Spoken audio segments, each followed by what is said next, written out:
What up, everybody? We're going to wait for Jack to get in here, so please bear with me. But welcome to the Staker class space hosting Mr. Jack Levin.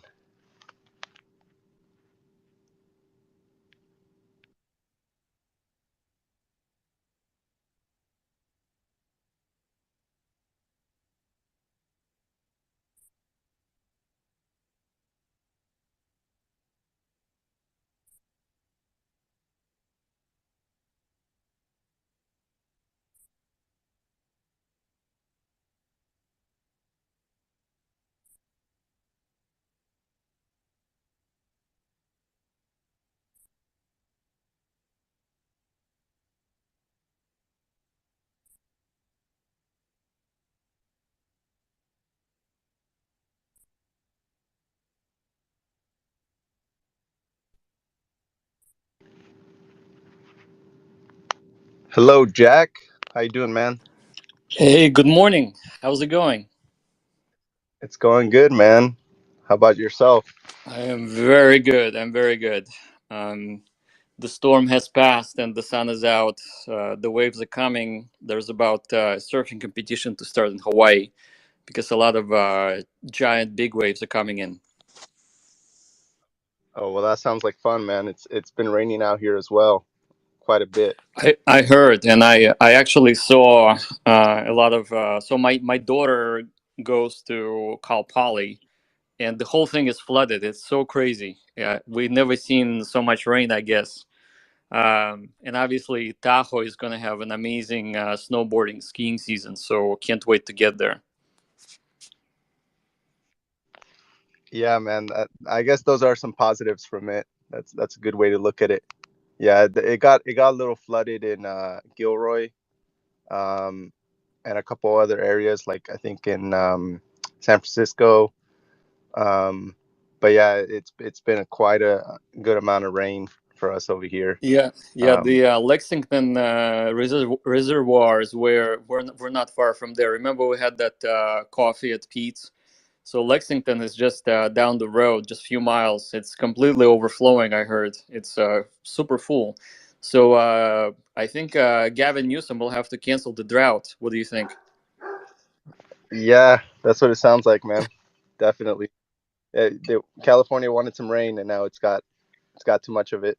Yeah, But, amazing, but crazy weather. yeah, we got a lot of people in the space already, man. You seem to be very popular these days. I mean, it I helps just being tweeted out immortal. doing a space with Jack, and got like almost 200 people that are going to show up today. So pretty awesome. You got a pretty good community there, Jack. Yeah, well, thank you. I saw that. Very excited to have this conversation again. And I remember we have had this conversation or similar conversation just before or maybe right after Zen launch, right? So it was.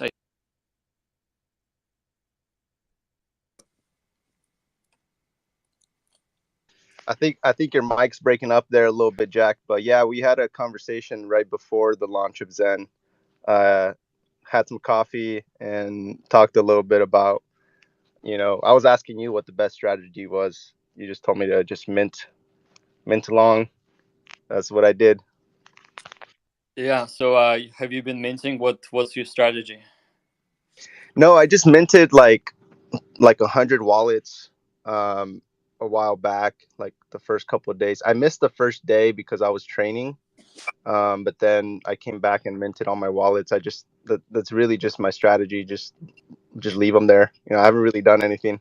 I think that's kind of like some of the probably the easiest way to do crypto is you either buy or mint or whatever it is you're gonna do to get in, and just kind of leave it there for 2 years.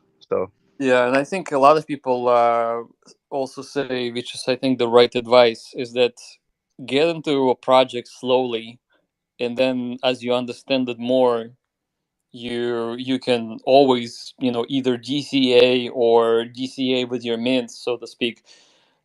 Obviously, the first day was not the good day to get in because of the gas price. The gas was over 500 in Gwei. Right now we're at 27 Gwei. which is obviously less, and it's even less on the weekend. I think it's about 14 or 15. So the weekends are the best time to mint. Yeah, that's what it seems like, at least on Ethereum, right? Yeah. I mean, Ethereum is where the action is. Yeah, that's true. Same with NFTs. I mean, and you just launched an NFT, right? The XENFTs. Yeah, Can you NFTs. tell me a bit about that? I don't really know anything about that. I haven't really been doing too much research on anything crypto lately. So NFTs, it's kind of was the answer to the fact that there were a lot of automation launched literally within weeks from Zen launch. So a lot of I wouldn't say they're bots, because a bot is usually something that runs automatically. This is more of a how can you mint multiple wallets with one transaction. So coin tools was the de facto go-to for people who want to not waste their time, allocate the gas they're willing to spend, get the wallets as you want, up to 128 actually. The obviously coin tools was the third party application. So with the NFTs you can do the same thing. You can get multiple wallets, except you actually get this NFT that you can trade. So right now we're seeing NFTs traded in OpenSea. There's over 7,000 have been minted so far, and 23 ETH was traded activity wise. Gotcha. Nice, man. Mm.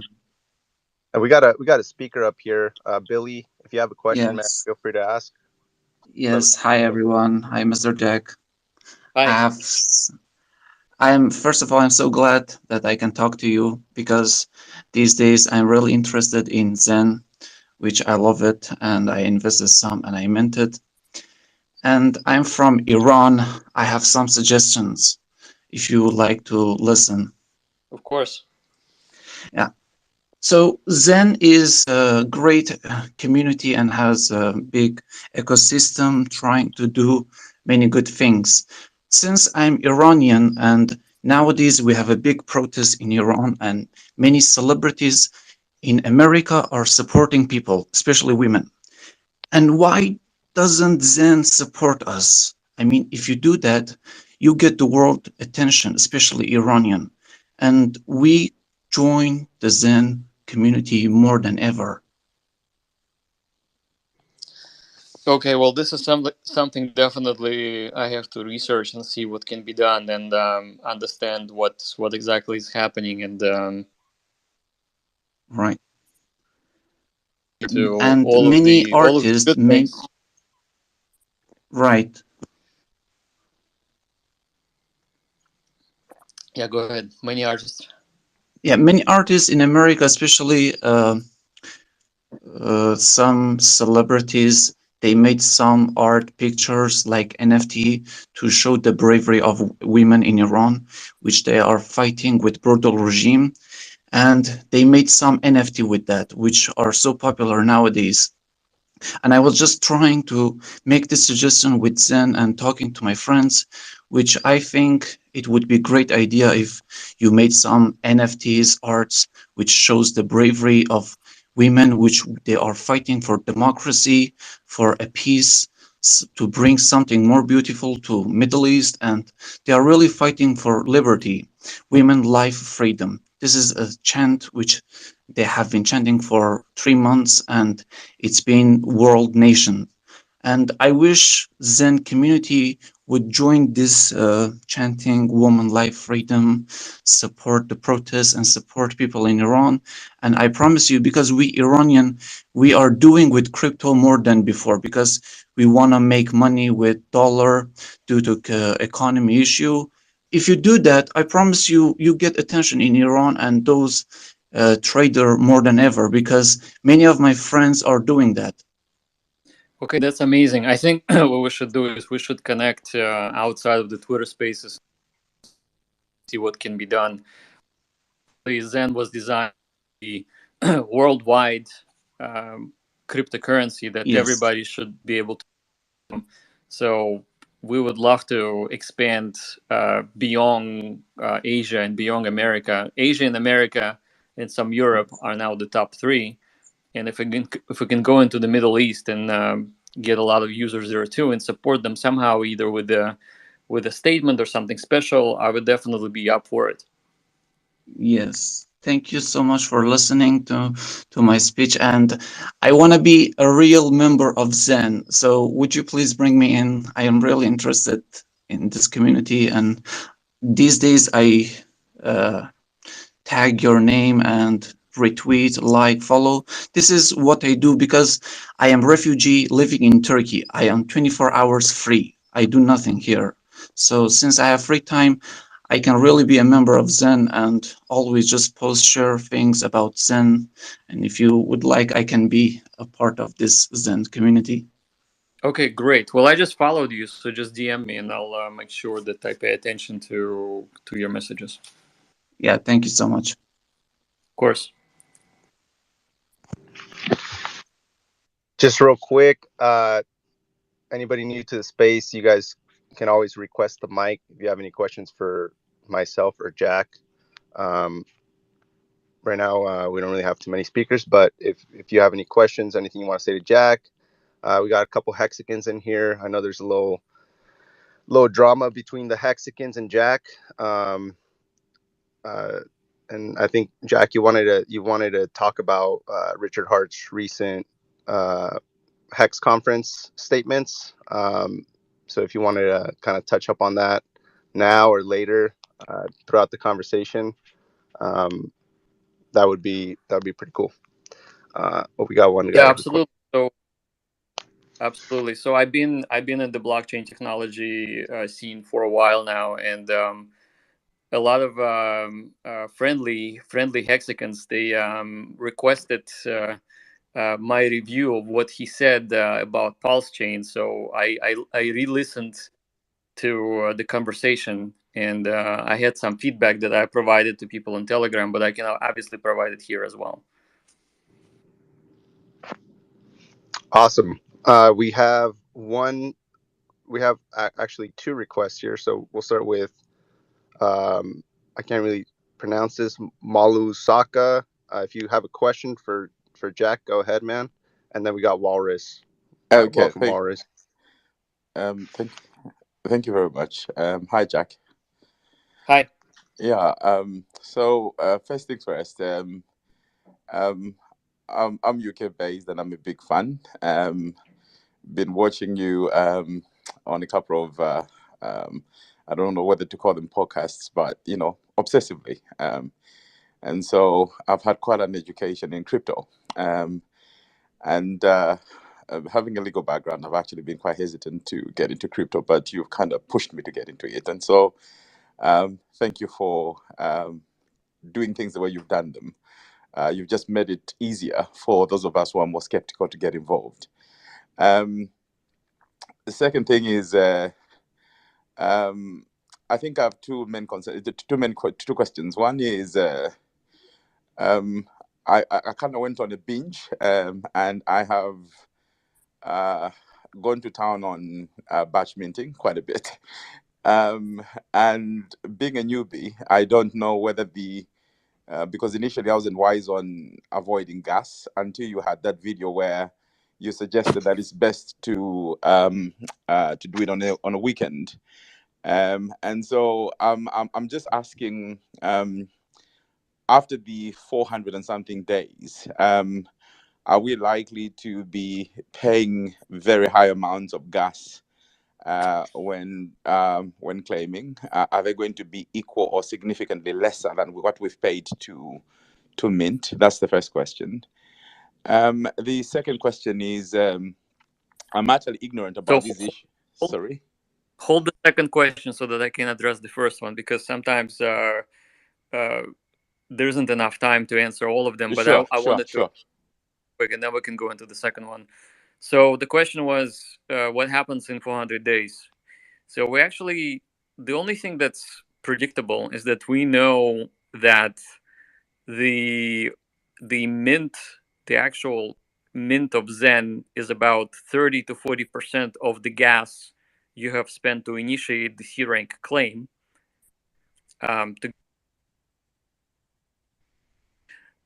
we do know that. What we don't know is what will happen to the gas on Ethereum. So if the gas spikes, then all bets are off. This 40% can become 160% if the gas quadruples, which is definitely a possibility. Now, the good news is that if you're minting with multiple wallets, you can actually claim those wallets separately, acquire Zen, and then have that Zen converted to ETH by trading it on Uniswap and get some money for gas so that you can continue to claim. That's one option. It definitely would be a viable strategy, is where you have multiple sets that are coming due, and then you have your earlier sets of mint pay for the future mints. So that's one option. The other option is we're working on what's called flash loans, where within a single transaction you should be able to borrow from the loan, or you can borrow as a loan from a pool of people who provide liquidity for this flash loan, and immediately mint your Zen, and the contract will then convert the Zen to gas money for you without you actually having to pay initial gas at all. Now, the liquidity providers, the loan providers, will get a percentage for the service they're providing. So if you have Zen that's loose in your wallet, you can stake it into a pool that can be used for flash loans to pay for people's mints, and then you pay maybe 1 or 2 or maybe 3%, and that rewards the people in the pool. And at the same time, you get gasless transaction by reallocating the minted Zen towards gas. So those are the two options. Thank you very much for clarifying that. Last question, if I may, is on the of course, there are these guys that are concerned with price, and and there's also been this frequent complaint that I've seen in in the comment sections, coming up several times, the one of is it inflation? I wanted to ask, given the fact that we need to draw people in, including those that are primarily concerned with price, apart from the roadmap that you've given us,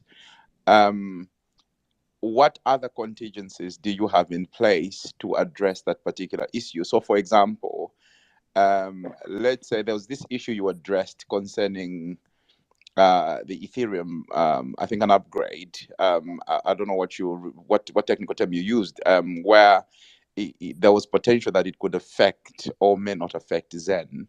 The question is, do you have any contingencies in place to sort of mitigate or eliminate those particular concerns? I don't know if that makes any sense. So for me to answer that question, I need to know what the concerns are, so that I can speak about Okay, them. so I'm talking with the with inflation and price movement. So there are those of us that are happy to mint. We are one group.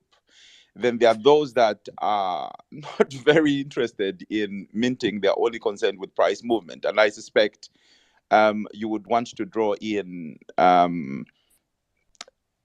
any interested party.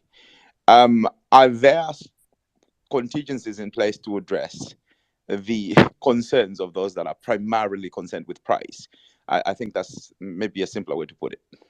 Okay, so I would say this. So it's been just 92 days since Zen was released, right? Now my expectation of the price, it should have been zero. The price should have been zero, because obviously the mints are free in the sense that you do not need to buy Zen from anyone, because you can just pay Zen to yourself from gas. So if the gas price moves higher, and we actually see the gas price moving higher this last few weeks, what we're seeing in our dashboards, we're seeing less and less mints being initiated, which is actually deflationary for the Zen supply. So the Zen supply is diminishing by increase of difficulty every day. So in other words, today and tomorrow and maybe this month, you can still mint Zen at 50 to 60,000 Zen per day. But after a year, the mints are actually dropping to 40,000, 30,000, 20,000 potentially in the next couple of years. So that being the case, there is a natural formula that creates disinflation for Zen, and also that's within the contract. Outside of the contract, there are forces like Ethereum price. Like imagine Ethereum being 5,000 again, which it was just 6 months ago or 7 months ago. In terms of dollars, US dollars or any currency converted to gas, even if the gas remains the same, the cost of mints are increasing. So when the cost of mints increase, that actually will provide the buy pressure on Zen, and Zen will the market will try to discover equilibrium. In other words, if Ethereum is expensive, if gas is expensive and moving higher, and the formula within the Zen contract is actually making less Zen, so the dollar spent on gas for Zen generated makes Zen more valuable and more expensive for people who are coming in later, which will actually reduce the inflation naturally, just because there will be less money spent willingly to create Zen. So the less Zen we create, the better it is for the market cap. And by the way, if you look at the market cap, if you go to CoinGecko.com right now, and if you type Zen and you switch to the market cap view, you will actually see the chart is up and to the right. So the market cap is growing where the price is declining, which is actually interesting but very, very normal. So what this tells us that Zen gets into more hands and the price is declining less than the actual market cap. So the market cap's increasing. It went from 1 million, 2 million, then it hit 5 million, sat there for a while. And then it rallied just before this NFT announcement to 15 million. Now, all of those numbers that I'm saying are microscopic compared to the other cryptocurrencies out there. So if we have the large community, like let's say similar to Shiba or even larger, then this market cap is likely going to move above 500 million easily. Like it could jump right there, which is from this point, it's around 6 or 5 million right now. If it goes 100x, right, that actually means that the actual value of Zen also have to jump 100x. Of course, the market will always discover the price properly. Right now, I mean, obviously, when Zen went out on the market, the first trade was literally $10, and people were exchanging Zen for $1.50 per Zen. Now it's not that, but we have to realize that the first trade was done by the first minter ever, and the liquidity was non-existent. So you can literally forget about the chart. The chart is not really important per Zen. What's important is the growth of the community and the growth of the market cap. And so far, we have had users growing and we have had the market cap growing. And that's the true value and the measure of health of the project. But then, of course, there are plenty of projects getting started. I know of at least 10 of the projects that are trying to burn Zen or provide utility to Zen, where Zen is burned in exchange for other interesting things like NFTs, maybe other staking tokens, so on and so forth. So all of that development is providing the supply reduction for Zen, which is kind of like a yin and a yang, which is very Zen-like in nature. So the yin is the production of Zen by the minters, and then all of the burning with the collectible NFTs and the rare NFTs, plus a bunch of other projects, that provides reduction in the supply. And so far, we have seen about 8% reduction in the supply, and it's remaining at about 8%, which is actually pretty interesting. Thank you so much, Shaq. Thank you. So we have another question over here by Simple Waters. You can go ahead and ask your question now. Cool. Can you guys hear me? Yes, sir. Cool. Hey, StakerClass. Hey, Jack. Hey, everyone. Man, it's crazy. There's it's definitely a lot going on in the world, especially here in California. I'm in the Central Coast, and wow, I definitely love water, but we got a little bit more than we can handle. But today it's sunny skies, and just taking a peek at the ocean right now on a little lunch break. And I saw you guys were doing a stream, so I just figured I'd tap in and say what up. But I also saw that AVAX, there was an announcement with AWS, with Amazon. Did you see that, Jack? I didn't, but I'll take a look. Cool. Yeah, just because I know that we talked about it in the past, and I was excited about that, and then just the Zen on AVAX I think could be more valuable. But yeah, I don't know. Anyways, just wanted to say what's up, guys, and yeah.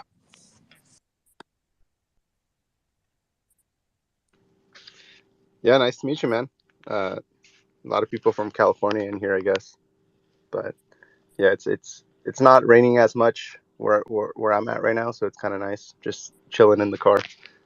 But yeah, we actually have more speakers here, Jack. I probably have some questions. Exotics joined a while ago. Exotics, do you have a question or comment?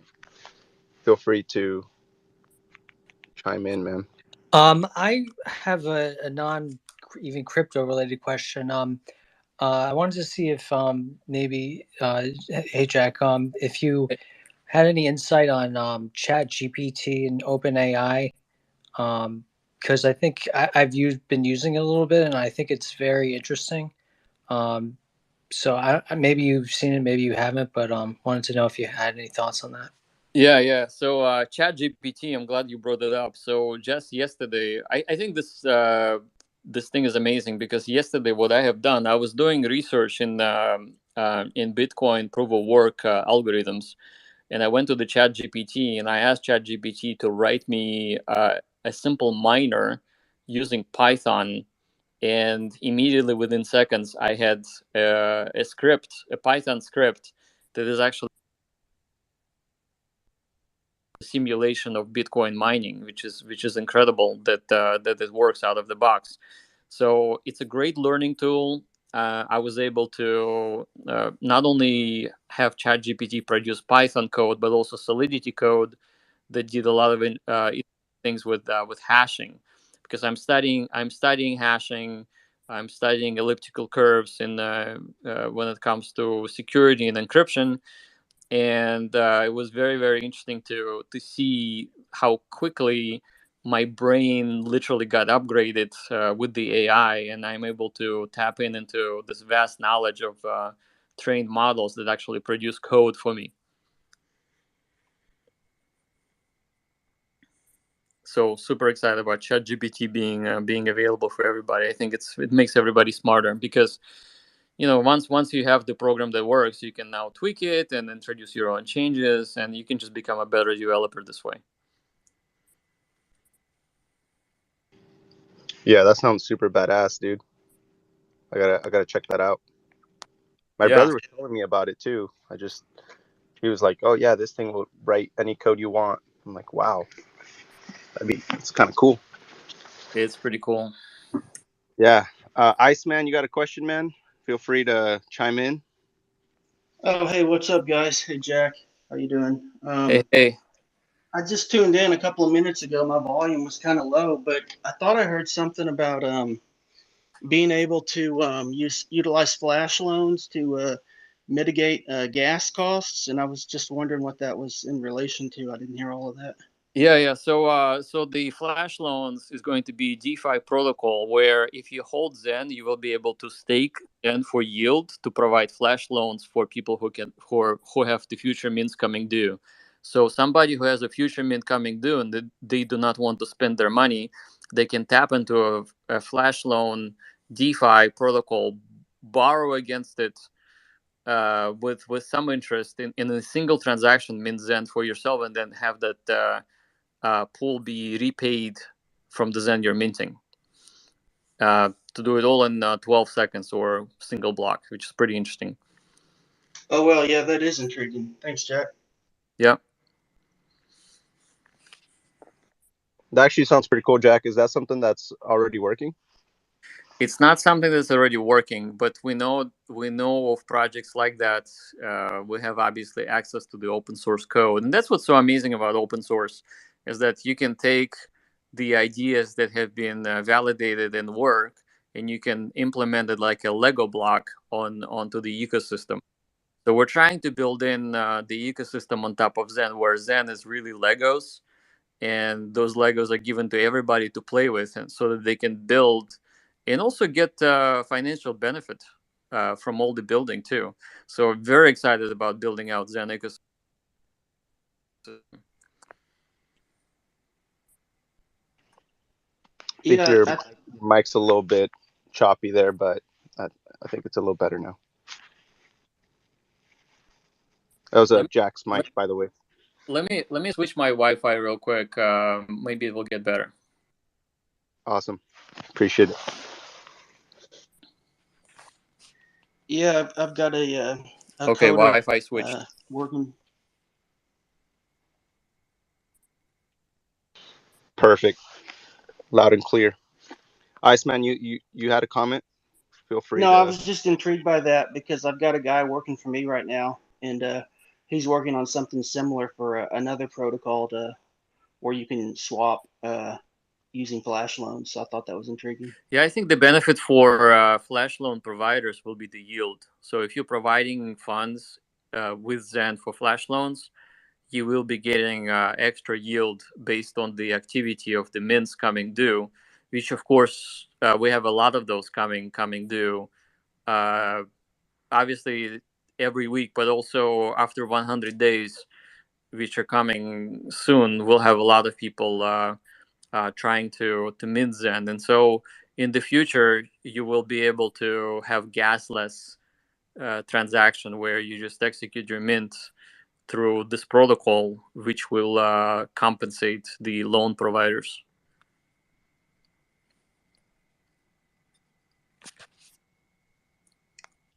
Yeah, that's very cool, Jack.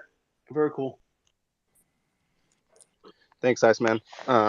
We got a couple more speakers up here. I don't want to have too many speakers and nobody actually saying anything. You can go ahead and push me down. You can push me down. No, you're good. You're good, Iceman. I'm just talking about everybody else here. If you got, there we go. Somebody got their hand up. Crypto Guru. Hi. Go ahead. Hi. Can you hear me? Yep. Hi, Jack. Hi, everyone. Just a quick comment and then question. Comment, ChatGPT. I am a university lecturer, scientist, and I have been playing with ChatGPT, and I've been trying to write complicated essays, and honestly, it's scary because the softwares we use in university to check for plagiarism, they cannot catch it because you can actually just regenerate a new response, and rather than hide it, I have actually just told students to use it and enhance their learning. I think I'm getting a little bit of backlash from other people, but that's fine. So that's a comment, and I agree. It's brilliant. I am loving it. I'm doing crazy things. Anyways, question is a dumb question today, Jack. So I have like, I don't know, 3 or 4 wallets, and I have minted Zen. I'm very, very early minter on one of the wallets. I minted from 3 or 4 different wallets and minted on every single chain possible. I just feel that I am not very geeky, and you guys have been talking about bots. You have been talking about setting up many wallets, minting Zen left and right. I just feel that Zen might not be designed for people like me, but for computer geeks who can just continually mint this. So what do you say to that, Jack? Thanks. So obviously we want the barrier to entry to be the lowest for Zen cryptocurrency. That is the number one goal. We want absolutely everybody in the world to hold it. And what we have done, we have designed ZENFTs, which is a Zen NFT variety that allows you to to issue yourself an NFT that acts as a Zen collector, where you can actually spend as much gas as you want or as little gas as you want, and it's just one mint button and you're done. And then you can immediately start trading it on OpenSea. So that does not make anybody, I would say, geeky or nerdy or anything, because we're removing the need for anybody to develop software to do automation. So the sort of automation is now present on Zen.network, which is our web app. You can just go to Zen.network, click on the ZenFTs, and start minting with $50, $100, $200. You can specify the term range up to 440 days right now. So definitely with this NFT launch, I think the barrier to entry into the automation software actually has been lowered. So I'm very excited about that. So I would say Zen remains to be cryptocurrency for the masses, especially with this new edition of ZenFTs. Okay, so that's something that is about to come. But up till now, people who are actually geeky have been probably setting terms lower and then selling Zen. Is that correct? Yeah, I mean, I think every minter from the very beginning made money on having Zen be sold on the secondary market. And when I say secondary market, I'm talking about things like Uniswap, maybe some centralized exchanges. There's a few out there right now. But pretty much if you're minting Zen, if you're not buying Zen, but if you're minting, and you can sell half or maybe 2/3 of your mintable Zen and cover all of your gas expenses, and have Zen remaining in your wallet. So you can hodl or hold Zen continuously, but you can pay for your initial transaction just by offering Zen to the secondary market.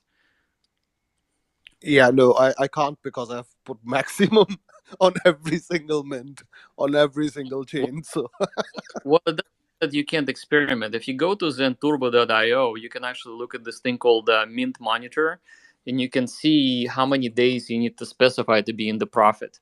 And then, of course, I mean, you know how Zen has those pumps. Anytime there's a new project comes up, Zen pumps. So you can actually sell Zen into those pumps and get yourself liquidity back. And when I say liquidity back, you can convert it back to Ethereum that you have spent on mints. So it is actually not wrong to have a laddered minting where you mint for 90 days, 180 days, 300 days, 400 days, and you can have those mints coming in to capture the pumps where Zen can go 5x, 10x. It can happen. I think I'm not And asking my question correct. Let me rephrase it, Jack. So I sure. cannot write so many seed phrases. I can only handle 3 or 4 wallets. That's why it's a dumb question. I don't know. I just feel like, how should I create so many wallets when I don't have track of all of that? So some kind of education on that will be really good. Thanks. Okay. So ZenFTs are out. They're not coming out tomorrow or next week. They're out now. They've been out for about a week. With a single transaction, single wallet, you do not need to create any more seed phrases, any more new accounts. You can use a single wallet and you can mint as much Zen as you want, with multiple wallets being virtualized inside the NFT. So that's how that works. Okay. I think I'm getting it now. Thanks. Yeah. It's available, and 7,000 NFTs has been minted in the last week and a half, I would say. When did we launched on? Well, it's been 12 days exactly, and 7,000. Are they on OpenSea, Jack? Yeah, of course. Go to OpenSea Right. and type ZenTorrent. ZenTorrent is Zen's OpenSea's NFT protocol, and you can see all of the people collecting ZenFTs. And of course, look at Zenducation by Zen2. He on YouTube. He describes how exactly this whole thing works and how you don't need to make any more wallets. Okay, fantastic. Because if you sell on OpenSea or buy on OpenSea, then you basically get the right of that wallet. Yeah.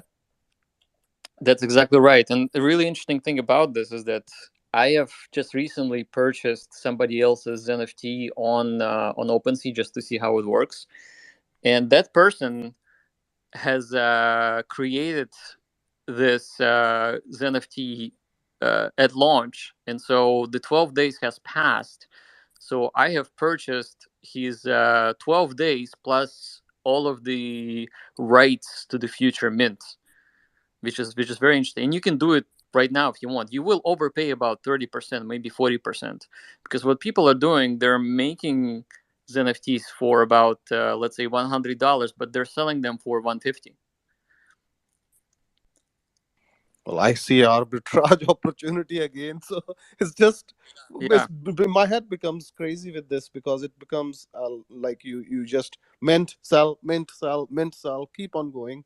And Well, it's like oil futures. So like with oil futures, you do not buy oil barrels. You just buy future delivery of oil in a month, or maybe in 12 months, maybe in 2 years. So similarly with NFTs, it becomes a futures contract where you can trade the rights for the future Zen, and you can buy everybody's NFTs if you wanted to. And then you will technically would have bought everybody's gas and the future Zen mint. okay, I think I'm gonna leave other people to ask questions as well. I'm gonna play around. Thanks, Jack. Thanks, everyone. Thanks. It was a good question. Yo, Yo. do I have to raise my hand or can I just go? Well, you're good, man. You're good. Oh, all right. You're I already seen other talking. people's hands raised. Jack, Yo. can you give your thoughts on the new Phoenix token? It seems a lot like it seems like a fair distribution, like Hex, but a fair distribution. What do you think about that? It looks like that. I looked at the contract. It has no admin keys. It has no switches of any kind that can manipulate the contract in flight. And you get to burn Zen to issue yourself a Phoenix token, which is actually not done by us. It's done by this developer. His name is Joe. And the light paper is out. The contract is out. You can look at the code. It looks good. It looks fair. And I'm excited to see what it will do. But I think, yeah, it is. You're right. It is fair. Is it audit for that, or he's just gonna let it go? That's the question to him. I'm not sure if he's planning to do an audit or not. I think right now it's in a pre-launch phase, so he's collecting feedback, and we'll see if the community demands the audit. But looking at the code, it is as basic as Zen. So likely the less, and generally the less code you have, the less issues you have. So there's a less of a potential for scamminess. All right, cool. Hi, I have a question too. Go ahead. Hi. Okay, so hi. So I see a lot of minting and a lot of selling of Zen, right? But I have a question. So who is it actually who's gonna buy the Zen? Right now, everyone is just, oh great, I can get so many tokens, I can sell it for profit, yoo-hoo, until the music stops, right? So who is actually someone who's incentivized to buy the Zen, and who is buying the Zen? Because right now I see everyone minting and selling. I don't see anyone posting, yoo-hoo, I bought my Zen tokens. So maybe you can comment on that. Sure. So very good question. So we've seen up to $50 million traded daily on Zen. So the question is, where is the money coming from and why are they doing it?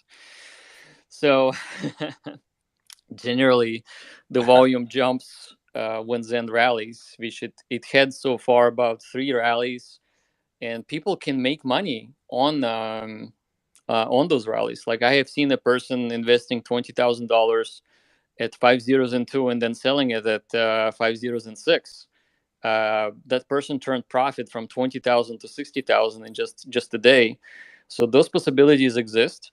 So I would say that one cohort of people or a group of people are those who are timing the market to capture the rallies when the new announcements coming out, and there will be plenty of future announcements also with the new projects. So anytime there's a new project that's interesting, likely Zen will rally.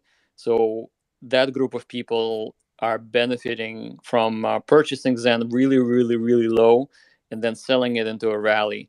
So that's one option. Now, if I was a person who was coming from outside and I had no idea what this project is all about, what I would look at is a market cap, and I would say $6 million in the market cap, a vibrant community, a lot of ecosystem development. Would I want to be an investor in this ecosystem at $6 million in market cap? I would say I would be, just because the fact is that if we continue to thrive and we continue to develop and the market caps moves to $1 billion, which is a possibility, then for you as an investor to buy it off the market, even if you don't care about minting because you're just not into it, will definitely be uh, a good purchase for you, assuming the market cap moves higher. Of course, this is not a financial advice. I don't have a crystal ball. But what I do see is that the market cap is growing. And of course, Zen mints are growing too. So there's always a force of creation of new tokens which are sold, and also purchasing of people who are aiming for the market cap to be higher. So if you, like, for example, a lot of times the strategy in crypto is to look at the best communities with the smallest market caps, which are usually the new tokens that are out there in the world. And you can say that I would like to have in the portfolio 10 different tokens that have all of those aspects and that are micro caps. So a micro cap allocation of 5% or 10% of your portfolio, besides the mega caps or large caps, is a good idea, because those type of projects can immediately have 10x, 20x rallies spontaneously, just because you end up being early in the project. So I have done that in the past, where I think I went into Sand and Mana, I think it's called, and that was the gaming tokens, and I just happened to be trading them and getting into them just before the Facebook announcement of the metaverse, which caused those tokens to go 15x in a single month. And those were micro caps. They're still relatively small, but they're moving. They've been moving pretty nicely, just because Facebook created this metaverse thing, and everybody's excited about gaming tokens. But So excuse me if I interrupt you, but it still doesn't answer the question, right? Because you see a problem with that. Even you just said, okay, people are just buying to trading, and hopefully the market cap goes up, which is just completely speculation, right? It doesn't solve the underlying question, right? Like, why does somebody actually want to buy the Zen if there's no utility? If I, then it's essentially just like, okay, a hopium coin, right? Like, it's I'm being a little bit critical thinking here, and I think you agree. If there's no underlying value, like, okay, I can use my Zen for this and that, and yes, the community and there's a lot of growth and excitement around that, but and it could be, yes, it could be potentially another meme coin do well, but I think, don't you think it has more room to grow and more fundamental value if there's a lot more use cases actually being integrated of why people actually wanting to buy this coin? Because right now only, what you just said, speculators are hoping it, to buy it, to make, because it's a small market cap, and hoping, but it doesn't make it any different than any other ones. It has good mechanics, a good mathematic behind, but right now it still doesn't solve the value. The value proposition is like, what is it? Or is it maybe there's none yet? have you looked at the white paper for Zen?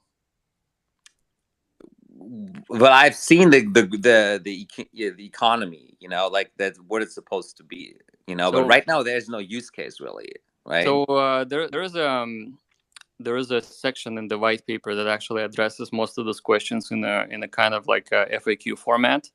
So I would really be happy if you looked at it. But here's the way that I see it. So Zen is a fair cryptocurrency. It doesn't have admin keys. It doesn't have team allocation. I have no control of this cryptocurrency in terms of any sort of financial allocation where I can just continue to dump Zen into the investors' heads. So that actually has value in itself, because a lot of tokens out there, and I think there's at least 21,000 different coins that people can choose to buy and invest into. This is one project where the community is really following the ideology of fairness and fair distribution, very, very similar to Bitcoin. And to answer your question simply, Bitcoin had no value, no market, no utility, and yet it's worth $17,000. Now, you could have been buying Bitcoin for $1 10 years ago or 12 years ago, and you would be asking the same questions. You would be saying, where's the utility? Where's the market? Where's the potential buyers? And Bitcoin, by the way, has very little utility. It's just a storage of value. And yet, it was the best performing asset in the last 12 years, I would say. And of course, if you go from $1 to $69,000, this is 69,000x on a cryptocurrency. So I would say that in the bull market, the the way that they say that the tide lifts all boats. So it's very likely the value of the crypto world in general will increase to trillions of dollars, which we have hit, I think, 3 trillion just 6 months ago. Right now, we're very, very low overall. But I would say that going back to your original question, the tokenomics and the distribution model of Zen very, very closely mimics that of Bitcoin, because it does have a limited supply by the virtue of the code controlling the inflation within the contract. So inflation diminishes daily. It's obviously true. It's diminishing the contract diminishes inflation. The cost of gas, when it moves higher, actually reduces the inflation, making Zen more valuable. So when you buy, or rather when you mint Zen on the weekend, when the gas prices are 15 gwei, and all of a sudden gas prices go up to 100 gwei like they did today, the arbitrage opportunity is actually the cost of gas. So you can get you Zen relatively cheaply, and then see all of the mints literally stop when the gas is higher. So Zen is very much linked to the activity of the Ethereum chains, and we're on 10 different chains. So the value comes from the fact that as the network grows and as the total users grow, as new projects come out, similarly to how Bitcoin was, we will see value in it. And we see value right now because we haven't had any value 90 days ago. The value was zero. And now a lot of people are minting and are very, very happy to mint. And there's a lot of applications in terms of what you can do with NFT contracts, for example. There's new staking contracts coming out. The community is being developed. So I would say that's the answer. But if your question is that you only see value if Zen is used in the real world to buy ice cream or to buy milk or to buy goods and services out there, we're not there yet. It's only been 90 days, and it's actually true for most crypto. No, I agree, and all I'm saying is because of the mathematics. Obviously, I agree with most of pretty much almost everything you're saying with the mathematics and the fair distribution, and I think just something to think about is, if you can answer the why, like why someone wants to buy anything really, in the crypto space, or this particular token. I think because there's such a strong community growth behind Zen, it could be, I think it should be, I don't know what that utility will be, if it's, whatever, exchanging or accepting Zen or whatever it is, but if the why question really can be answered, why someone wants to buy the Zen, I think it'll like explode in growth, the entire Zen ecosystem. That's all I'm saying. Like if Sure. the why can be answered, and if you find a solution to the why, which is then you really have like a golden goose, but right now it's just Well, I would say we're no different than any other cryptocurrency, except by virtue of consensus and the contract being immutable, having no admin keys and no allocation for the team. It actually makes it better crypto. When I started Zen as a concept and I was thinking about it, I wanted to invest my time and effort into something that I believe in. And I figured the things that I would believe in would be really just fairness.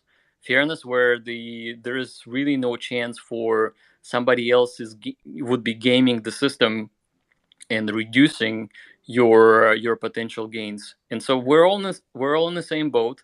And I think the utility comes from the fact that, like we just talked about, the flash loans. So flash loans will actually pay interest from the network's activity, right? So we have millions and millions and millions of mints coming up, right? If we apply new protocols that make those mints better for people to execute on, like for example, without paying gas, but then paying fees from the Zen created, that's actually in itself is the utility. And so the network activity would give yield and more tokens to the people that are providing extra liquidity for various functions. And the same thing could be said for Uniswap. So you can actually come in with Ethereum to Uniswap. You can set up a liquidity pool, and you can start making quite a bit of fees in Ethereum just for people trading Zen back and forth. So that's a utility in itself. So I would say that the network size, the network growth, multiplied by all of the features that we will be building on top of this network, providing more services for the community, is where the value will be coming from. Right. Okay. Yeah. And one last thing I wanted to ask you: when is the next, what's the next product for Zen being released, and when? Okay, so I have a pinned tweet, and in a pinned tweet I have specified the roadmap. And let me actually bring it up right now.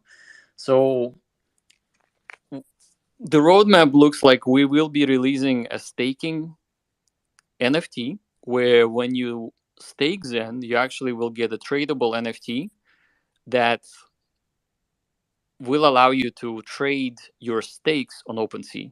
So that's utility too, by the way, because well, that's a ZenFT you're talking about, right? You just already released, correct? No, it's a new one. Oh. So far we have released NFTs that make more Zen for you and makes it easier to run mints because you don't have to use multiple wallets. The stakeable ZenFTs that are coming out is the new version of ZenFTs that will allow you to trade your Zen that is actually staked and generating yield. So imagine having a stake for 3 years, and I think 1,000 days is possible. That's per contract specification. It's paying you 19% right now because we just passed the 20% cutoff in 90 days. So every 90 days, the yield drops a little bit. But somebody who made the stake and getting yield, let's say that they have 1 billion Zen, they will be able to load it into this NFT and then trade it. Or you can buy somebody else's NFT that has Zen inside of it, staked and also generating yield. Okay, awesome. Yeah, thank you. One last thing I just want to add, like as you said, I think as the user in a network equals value, I'm sure you know that. So like I think in the end, as long as the user base growth, it doesn't matter what blockchain it is, Avalanche or whatsoever, if you can, or even Hex or whatever, as long as there's more people being involved in the ecosystem, that already is value in itself. But I'm sure you already know that. That is exactly right. That is why Zen exists on 10 different chains right now. And if you can tell me a token that exists on 10 different chains, I mean, besides a stable coin, I would be very curious to know what it is. So I think we have minters coming in and learning about other chains, or we have the community of those chains like Phantom minting Zen too, and actually learning about Zen. So this is very good for marketing, in the sense where you have the same contract, just live everywhere. So we have Binance or BSC chain, which is targeting the Asian community. Then we have other interesting chains that are relatively new. So Doge chain, for example. So that there Zen is targeting the Doge holders. So anybody who has Doge and who are playing with Doge chain can actually mint some Zen there too. So that's a very interesting strategy in terms of just being chain agnostic and to be multi-chain, ultimately with the goal of getting community as large as possible. All right, thank you. Appreciate it. Your answers. So, Two quick questions. Yeah, I was about to Yeah, go ahead, bro. Yeah, no, And then you're we got good, bro. Crypto Kindness next I after got you. you. So when it comes to the flash loans, two quick ones. Is there any way to incorporate a burn in the flash loans so we can also eliminate some of the supply? So we're coming up with so many things that will be burning Zen. Like 90% or 95% of all projects will require Zen burn. I think flash loans is specifically targeting people for the minting function. Um, Potentially we can have burn there, but I don't really see this a necessary thing to have, because there's so many other projects that are burning Zen. Like for example, we're coming up with a reflection token which will pay yield from Zen burn activity. So people will be competing to burn Zen to get the new token that is actually hard capped at 100 million, that has a run rate or emission rate for about 5 years, which is actually less than Zen. Zen is 8 years, and so that will allow you to make more yield, to burn a lot of Zen, and to compete for the new token that's going to be very, very rare. Rare in the sense that there will be a lot of people competing to get the mints for the new token. So that's the next big project that's coming up. There's also another project that's coming up where not really necessarily a burn project, but also very, very interesting. It's on the roadmap, is where you can have your ZenFT staked and borrow against it, where you can say that if I have 10 billion Zen coming in 100 days, I would like to borrow 30% to participate in the rally, for example, where you can sell the rally and then you can convert Zen to Ethereum, and then you'll obviously have to repay your Zen to get the ZenFT as collateral out. And if you don't repay, then your collateral will go to somebody else on the marketplace. They will essentially buy out your collateral, so to speak. So it's very similar to MakerDAO. So in MakerDAO, you can have wrapped Bitcoin, or you can have wrapped Ethereum, and you can borrow against it. So very similarly, you will be able to borrow against the value of your NFTs. All right, thank you so much. You answered my second question as well about the stakes. So yeah, thank you so much. Awesome.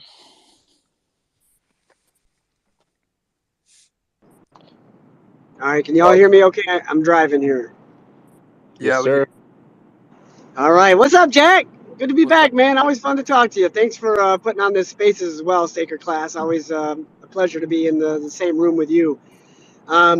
So I want to ask a question specifically about a rumor that I worry that I caused by asking you a question online. Actually, it might have even been Crypto Profeta that did it. But early on, you had said no intention of a Zen Layer 1. And then last Friday, we spoke about it. The question was asked, do you intend to build a Zen Layer 1 smart chain? And your tone has changed a little bit. You discussed the option and even mentioned that you and your team like to move with the market. And if the market shows interest, that it might be something that you start looking into. And then I know you did a talk with GRC about that as well. And then I see at the beginning of this week, all sorts of tweets, all sorts of people talking about, oh, is there a Zen Layer 1 coming? And it's almost like a rumor mill has been started that I might be guilty of. But I want to ask, it looks like the market is showing that there's some excitement and some interest in this. Is it something that you and your team are maybe paying attention to and moving more towards considering at this point? So let's just say that if the community wants a Layer 1, we will be seriously considering to build it. And the positives, and there's of course some negatives, but the positives are that if Zen used as gas to power the new Layer 1, that actually makes Zen obviously burn and give it more utility. So we're all for providing new utility for Zen. So if Layer 1 is one of those utility aspects, which is really a development platform if you think about it. So different Layer 1s everywhere. They have communities, they have builders, and we're all about building new things. If that Layer 1 gives more utility to Zen, burns Zen as gas, and provides a better experience against Ethereum, and cause Zen price to rally and bring in more people, then absolutely we'll go after the Layer 1.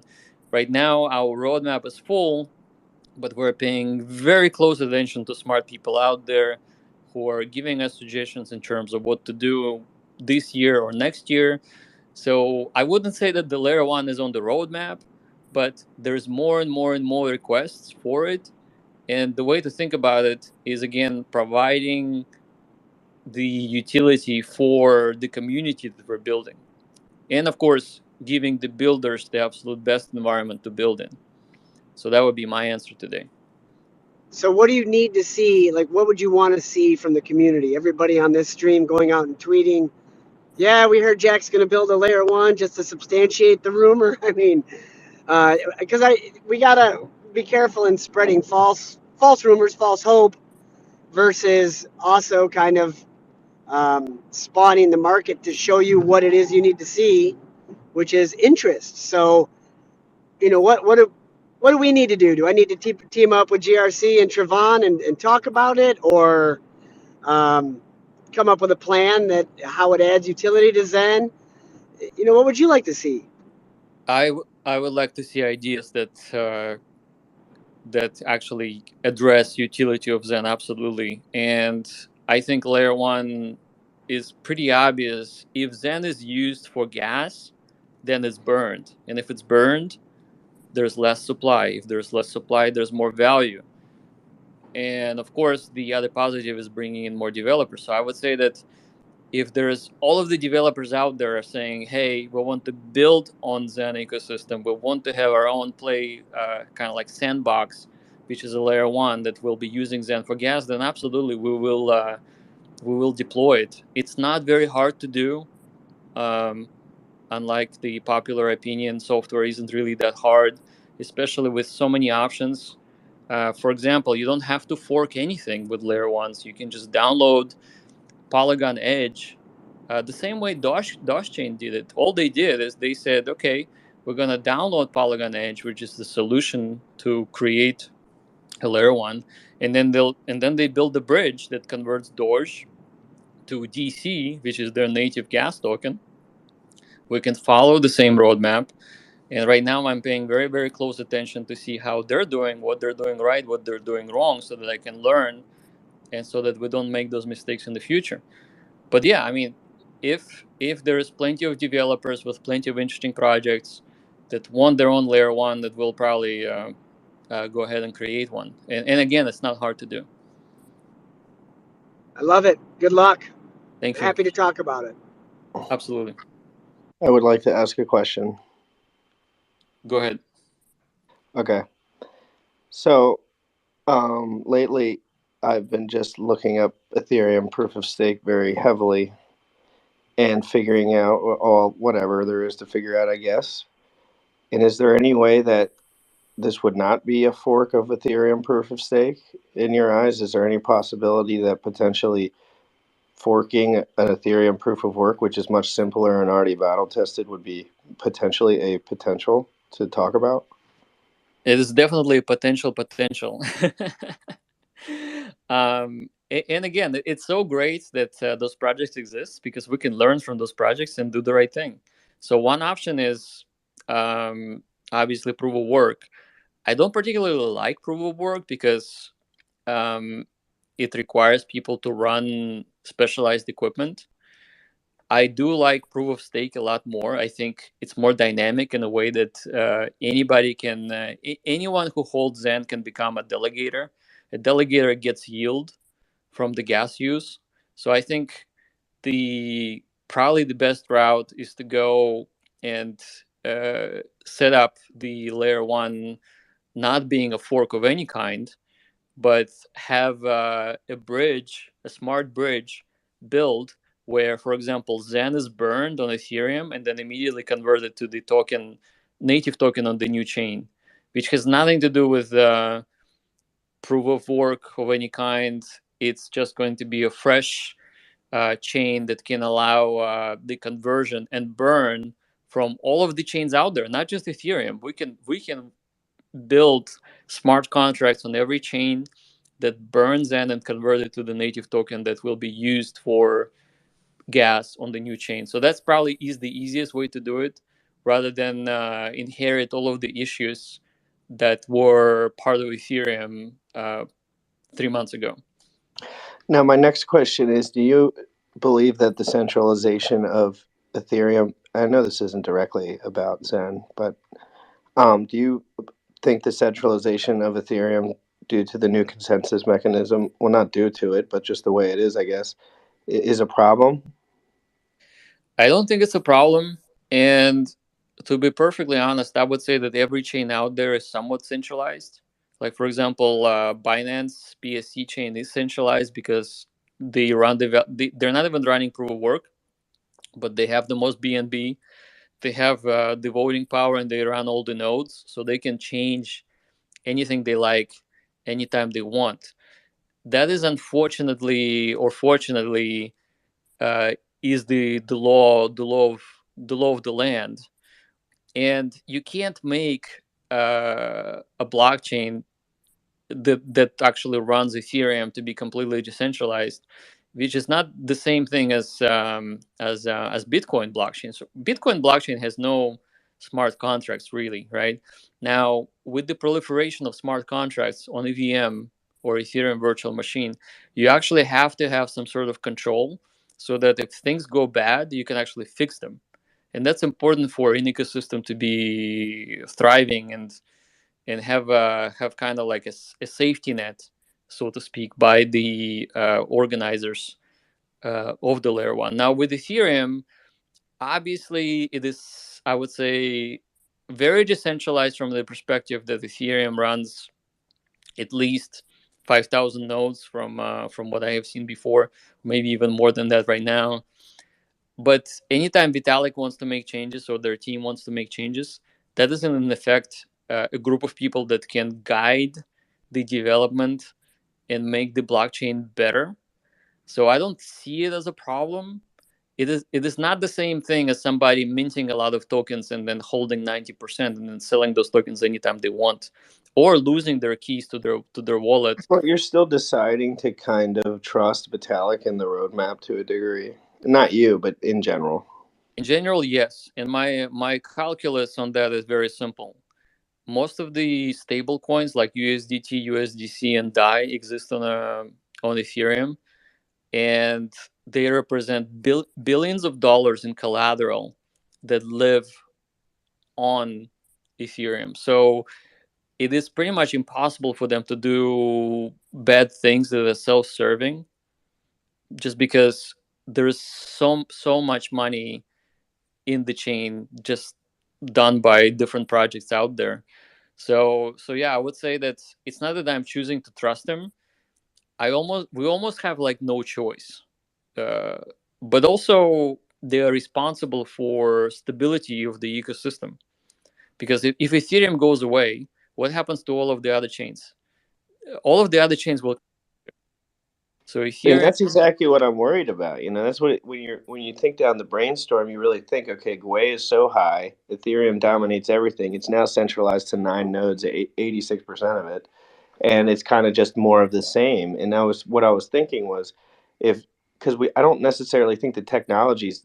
Oh, I think the technology to a degree is already here. Now, I just don't think that the distribution of these things is here proper. And so it's interesting when you're talking about a layer one, thinking that this might be a shot at a fairly distributed situation that uses the mechanics and the infrastructure that has already been created. Right. So if you own the infrastructure, there's no way that you can not control it, because you're actually paying for the infrastructure yourself. So there has to be some sort of governance structure. Now, in the real world, in the world of corporations, usually there's board of directors, and board of directors are elected to be impartial, and those board of directors usually have a mandate to maintain the value of shareholders. Right now, Ethereum has this sort of a foundation where their mandate is to maintain the health and vibrancy of the ecosystem, and not to introduce things that will destroy the value and destroy this ecosystem from being good for everyone. So ultimately, I would say that most of the chains that are very popular will become very, very similar to corporations with impartial directors that will guide the future of those chains. I will shut up now, Jack. Thank you so much for your answering those questions as honestly as you could. It's a topic I've been diving into quite a bit. It's really interesting. Very interesting, sure thing. We got Joe Blau next on the stage. Welcome, Joe. Hey, what's going on? You guys hear me? Hey, Joe. Hey, what's up, Jack? Hey. Yeah, I just wanted to ask a question for some of the people that may have ideas in this space, whether they're developers or have other skills in the space. What's the best way for them to kind of get involved and help join the community in terms of building and helping scale and grow Zen? Okay, well, the first thing I would do is definitely get on, I guess, YouTube and look at all of the videos that's been produced by Zensu with the Zen Education series. Look at Crypto Kindness YouTube channel. That's one way to do it. Just learn about what we're all about and what our ideology is. That's number one. Number two, or maybe in parallel, I would say definitely read the white paper and understand what the white paper is all about and how, like, why would Zen have value, for example? How can you make Zen? How can you burn Zen? So understanding that Zen smart contract actually has a proof of burn protocol, if you're a developer, would be the first thing that I would recommend for people to learn, because you can build applications that burn Zen and give people something interesting, like more yield from activity, from staking, from gaming, if you will, or any sort of other financial things out there that are available right now on the ecosystem. So yeah, that would be like those three things. Awesome, thanks. Yeah.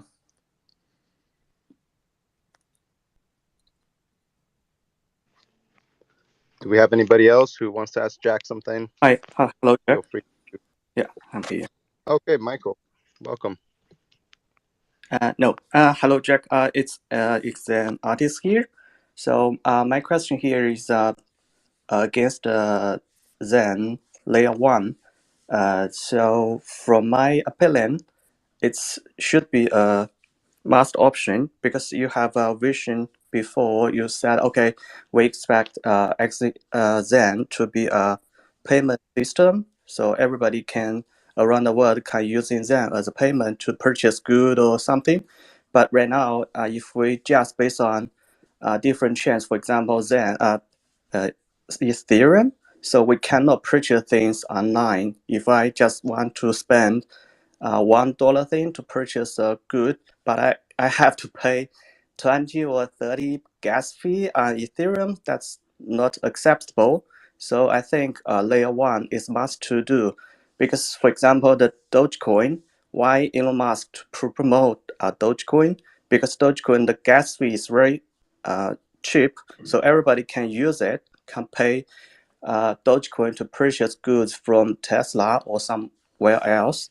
So if we expect Zen to be a world currency in that way, so we need a layer one to have a very cheap gas fee to purchase goods online. So that's my opinion. And another way is because we have Zen on different chains. There is a Ethereum XEN and also BXEN on BNB chain and M XEN on Polygon, etc. So if we have layer one, maybe we can create a pool on layer one to put every different chains XEN on it, so everybody can exchange XEN to different another one directly. No need to exchange them to USD and exchange and exchange to another one. So that's my direct way. So that's my opinion for layer one. Just that. Thank you. Okay, so I would say that what gives Zen more value, or 6 million, 7 million market cap today, is how much gas you paid. So if you pay, if gas was completely non-existent, and we have seen it on chains like Polygon, for example. So Polygon is making a lot of Zen, but it's not worth much at all. Its market cap is tiny because people have not paid any gas that they have to worry about. Now, anytime you invest $500 in gas, guess what happens to the Zen that you're minting? You're not going to be selling it for less than $500. So that's actually what maintains the value of Zen. When it comes to the new chain, should we develop one? What very likely we will do is we will set up ratios for all of the chains Zen to be converted based on how much valuation per Zen you're getting. So, like, for example, right now you can buy BZen on Binance chain for 10 times cheaper than you would do it on Ethereum. Now, if we build a new chain that actually takes in all the Zen from everywhere, the ratios will be something like 1-to-1 conversion from Ethereum to the new chain, then 1-to-10 conversion from Binance to the new chain. And that will make it fair simply because the dollars that people have spent, obviously they spend more dollars on Ethereum and much less on Polygon or Binance. So the ratios will have to be maintained. Yeah. Thank you, Jack. Yeah. The previous speaker asked my question for me, but on that, I wanted to kind of further that with the mass spreading or the mass adoption of Zen. Just the question, is it multi-chain would make it most accessible, single chain in terms of Zen chain, or is this like a false dichotomy? So can it be all of the above? I think it's all of the above. Think about it this way. Zen being on all of the chains is collecting all the chains users right now. So it's really acting as a marketing token. It's getting people into crypto that weren't in crypto before. And it's really kind of like not only it gets people in, but also teaches people about crypto in a safe manner. So if we are growing, like let's say that Polygon actually ends up growing really, really rapidly because they're doing something good, Zen is there and we will benefit from their growth. Now ultimately with our layer one in the future, we will be able to benefit from the growth of all the chains, not only from the user and community growth perspective, but also from all the builders that are building different things on different chains. So imagine having, let's say, flash loan protocol that's like really amazing on Ethereum, and then something else, some other platform to be designed on Binance or Polygon. We can invite all of the developers into this future layer one, where everything is consolidated into this kind of like one blockchain ecosystem. So the benefits are obviously there from all of those perspectives. Love it. Yeah. Go ahead, Iceman. Got your hand up? Feel free to maybe accidentally raised his hand. Got a couple new as well. Got Michael, Bitcoin. Hey Jack, before the launch of Zen, you had made mention of another protocol that would enable people to swap potentially Zen between chains using different ratios through an intermediate stable coin, though I believe it was Stargate. Yeah. Would I guess the launch of a Zen chain would eliminate the need for that to occur? Is that right? Not necessarily true, because layer one is just an open source protocol that can live on all the chains, and we can actually partner with that team to implement layer one and have the Zen swaps to be done across their protocol, which is atomic in nature, which makes it safer than any bridge out there. But at the same time, that would be one of the options. The other option that I already mentioned would be just smart contract related, where basically if you're an owner of a wallet that burned Zen, we can look up your record and issue Zen for you on the new chain. So it will not even necessarily need to be a transfer of any kind, because you have chose to burn Zen on Polygon, Binance, or Ethereum, then we can just look up into those records and award you the new Zen on the new chain without any sort of bridging.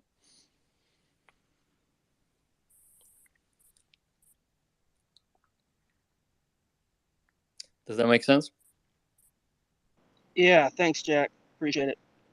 All right. Hey, Jack, I got a question. I've received a lot of messages recently. I'll just read you one right here pertaining to Zen on Polygon. The question came through, is there something going on with Zen on Polygon blockchain? I've several Zen stakes that no longer show up when I connect my wallet to the website. And I've received probably a dozen of those in the last 2 days. Is there anything that you know of on your end or on your team's end, or if not, some potential ideas to share with people if they're having trouble viewing their coins on when they connect to Zen.network? Seems like a technical issue. So maybe if you can connect me with those people, we can explore and see the state of their wallets to see what's happening. But nothing obviously has been changed, and nothing that I know that the Polygon have done to make those mints or stakes unavailable. So it's all the same code. Obviously, you can see it's the same on their Polygon Explorer. So we'll just have to look at it case by case basis, but nothing that I have heard that should make it broken. I think I know what the problem I may figured be. it. Please. So the RPC for Polygon on the Zen.network site is listed as orange. And I know that Infura has been having challenges with keeping their Polygon RPC running.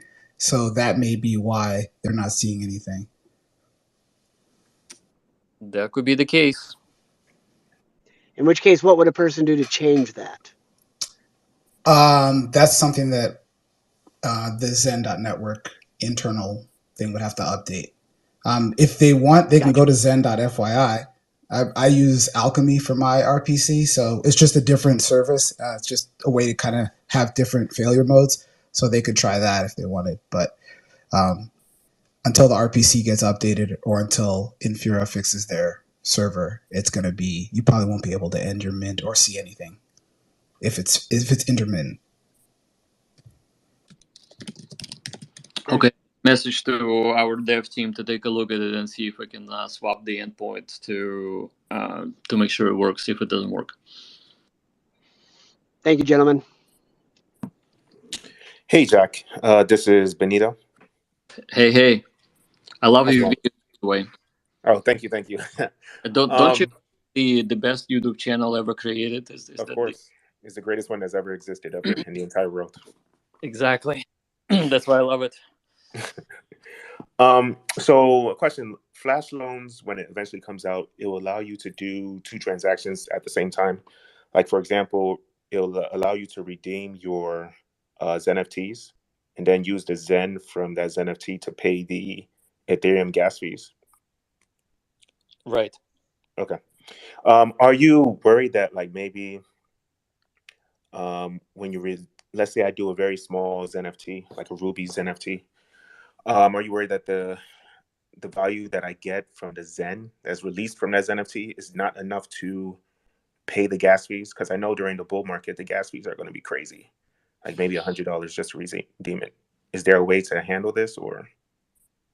That certainly is a possibility, where you're saying that there will be not enough then to be worth claiming. Yeah. If that's the case, then I mean, it really depends on your term. So if your term is 400 days, it is very likely that it will be worth to be claimed, but not necessarily within a month, maybe not even 2 months right now, just because gas fees are higher. Mm-hmm. So, but I don't see gas and Ethereum rally so hard in the next 400 days to make it completely impossible to extract value. Okay, understood. All right, thank you. Yeah.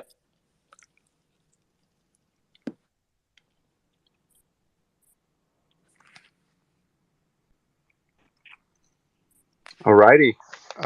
Anybody else have some questions for Jack today? I want to thank you, Jack, for coming up, by the way, taking the time to do the space. Really appreciate that. How's the? I actually had a question for you. It's kind of non-crypto related, but it's has everything to do with the apple cider vinegar. All Um, right. uh, I was thinking of getting in on that, but I mean, I don't know what's the best way to go about it. So if you don't mind sharing that with me, that would be pretty cool. So are we talking specifically benefits? No, I mean, what's a good way to start taking the apple cider vinegar, and yeah, what are the benefits? Because I just started doing like I think I spoke to you about it. I was doing like all carnivore diet, lost like 20 pounds, and now I'm trying to add in like other little things. Like I'm starting to take magnesium, been feeling pretty good with that. Um, so yeah, I mean, now that I have you here, might as well. Yeah, absolutely. So uh, there's actually so the first question that I'd like to address is how I would take it. So the way that I would take it, I would just use the measuring tablespoon of apple cider vinegar on a glass of water, and you can even add electrolytes into it. So that would make it a very, very good palatable drink. Um, you obviously do not want to take it straight because you will burn your esophagus. It's quite acidic. Now, the reason to implement apple cider vinegar in your daily diet is that the acid that exists in the apple cider vinegar, it turns on those genes called AMPK, and the AMPK genes are responsible for longevity, and you will end up activating those genes and make your cells stronger overall. And it's great for longevity. It's great for the reduction of the cellular errors that pile up as we grow older.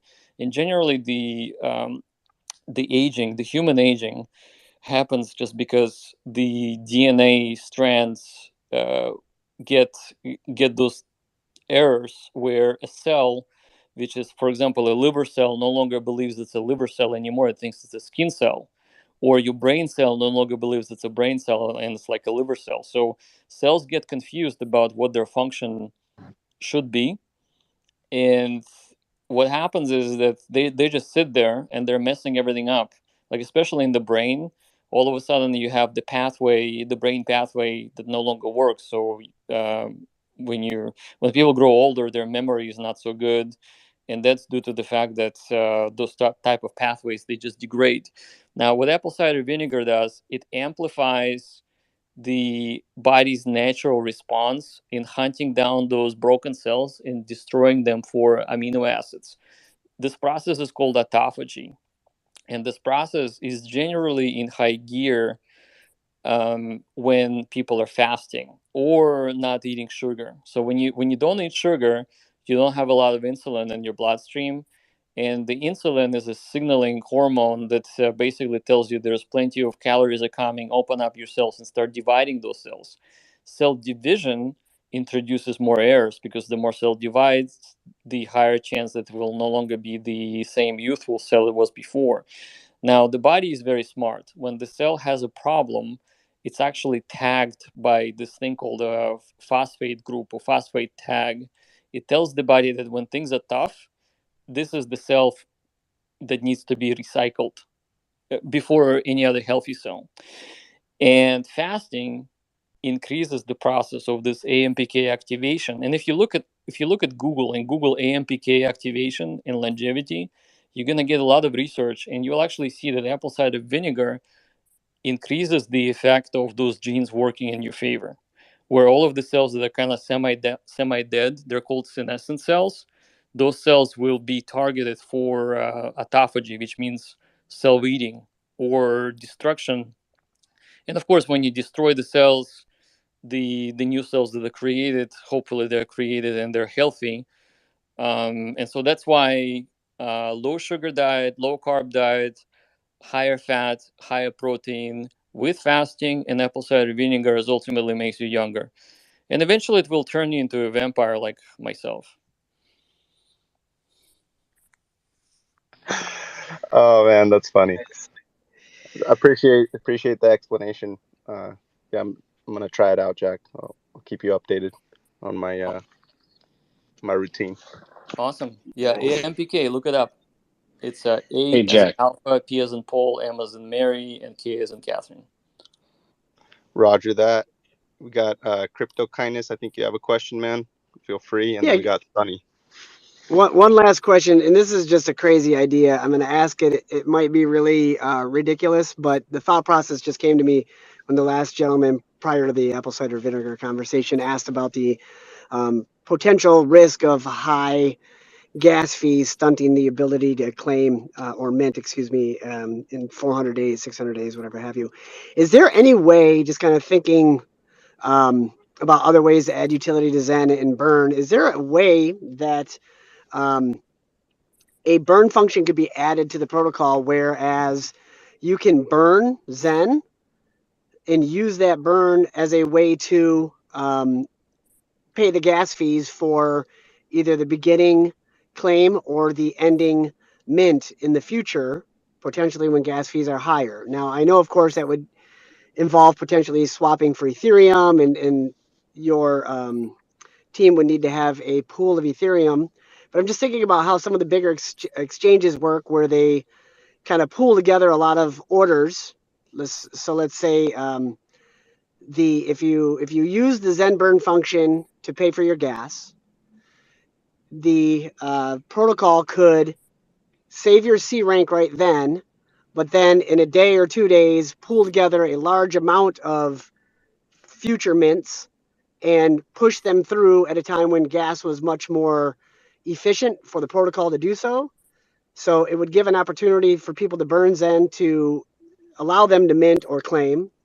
And it can be done in an efficient way where it's not done immediately at the spot price of Gwei, but at a fixed time in almost like a batch mint type of scenario. That's just the idea. Obviously, it would need a lot of tweaking and it might not even be possible. But I'm just curious if something like that might even be within the realm of possibility. Yeah, absolutely. Very good question. And yes, it is absolutely possible. In fact, one of our developers have developed a Python script that looks at the gas price and only executes mints or burns or claims just when the gas is below 15 Gwei. So it's just waiting for the network to be optimal so that the gas use is minimal.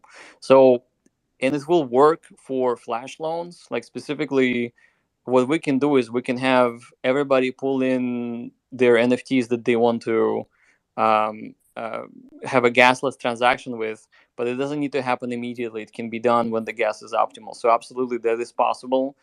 And the loan providers, flash loan providers, will be able to subsidize the execution of the transaction that can be done on multiple redeems or mints of Zen by using the most optimal gas. So yes, absolutely, that's definitely something that we'll be considering.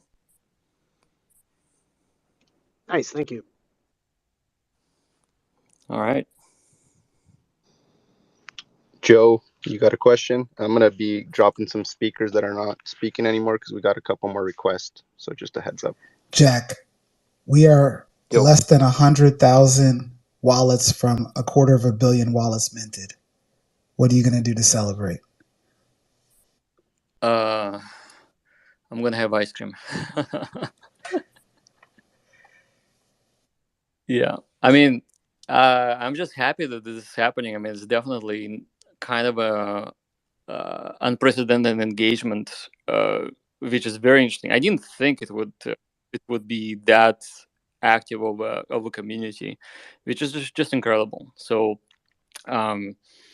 maybe I'll have some ice cream. Maybe we'll have a Zen party somewhere. I think one of our guys, our marketing guys, are setting up a metaverse party somewhere.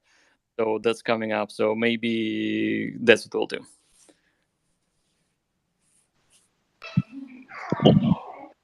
Just real quick, we got Sunny has had his hand up for a while. So Sunny, go ahead, man.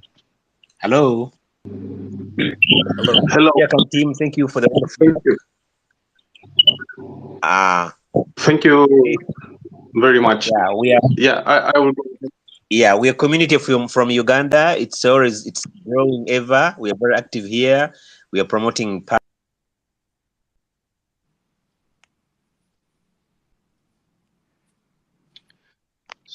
Sonny, go ahead, man. Okay, I will go ahead now. Thank you for the time and the opportunity. Please excuse my limited English vocabulary. It's not my first language. It's a question not so much for the Zen team, but maybe for the developers building on top of Zen, such as Mr. Joe Blau, the Phoenix protocol, for the Popcorn DAO. I am thinking from a simple user, point of view. Is there a way that the Zen team maybe can create such a standard for the developers that build the protocols on top of Zen to interact more between each other? Because as much as I like to use my Zen for the Phoenix in the future, and for the Popcorn in the future, and for the many other protocols, I would love to see it being even more liquid, so it can interact between those small protocols, let's say. Thank you.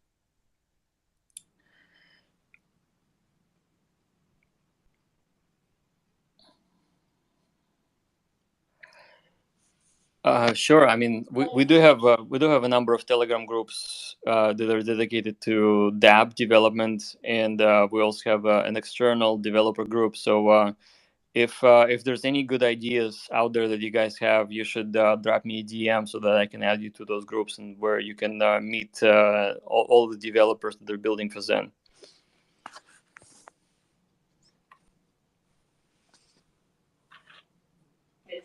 Well, guys, I'm pretty disappointed because I thought this was going to be about post-chain vampire attack and why Jack thinks post-chain's not going to launch. I'm pretty disappointed in this space.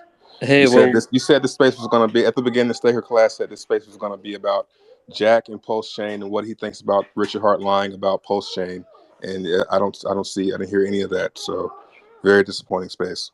well, we didn't have any good questions. Maybe you can lead. Why is Richard Hart lying about post-chain? Why is he lying about post-chain? Yes. Specifically what? What he's acting like he doesn't know what any of the code is. Why is he doing that? It is my personal observation that I think he is potentially have abandoned the idea to do it, just because of what I have seen on the conference the other day. He's the questions that were asked, he couldn't really come up with anything that's any sort of roadmap for Pulse Chain, which is unfortunate because I have a lot of friends that actually were eagerly waiting for this thing to launch. Why Yeah, is we all are. If he's lying about it, I mean, we have no idea whatever can happen to a person's personal life, or whether he's lying or not. We just do not know. What we do know is that it isn't coming anytime soon, doesn't appear to be, and it appears to be that he's not interested. Now, we can only speculate why he's not interested. Perhaps he's worried that HEX price will dump if it launches in a bear market. So that is one speculation. The other speculation could be the SEC now has both Pulse and HEX on the radar, and maybe they have advised them not to do anything until this case is settled, which is also a possibility. So things change. Did you say it's impossible for him to not know? Like when he was trying to translate the code, do you think it's impossible for him to not know what he was reading?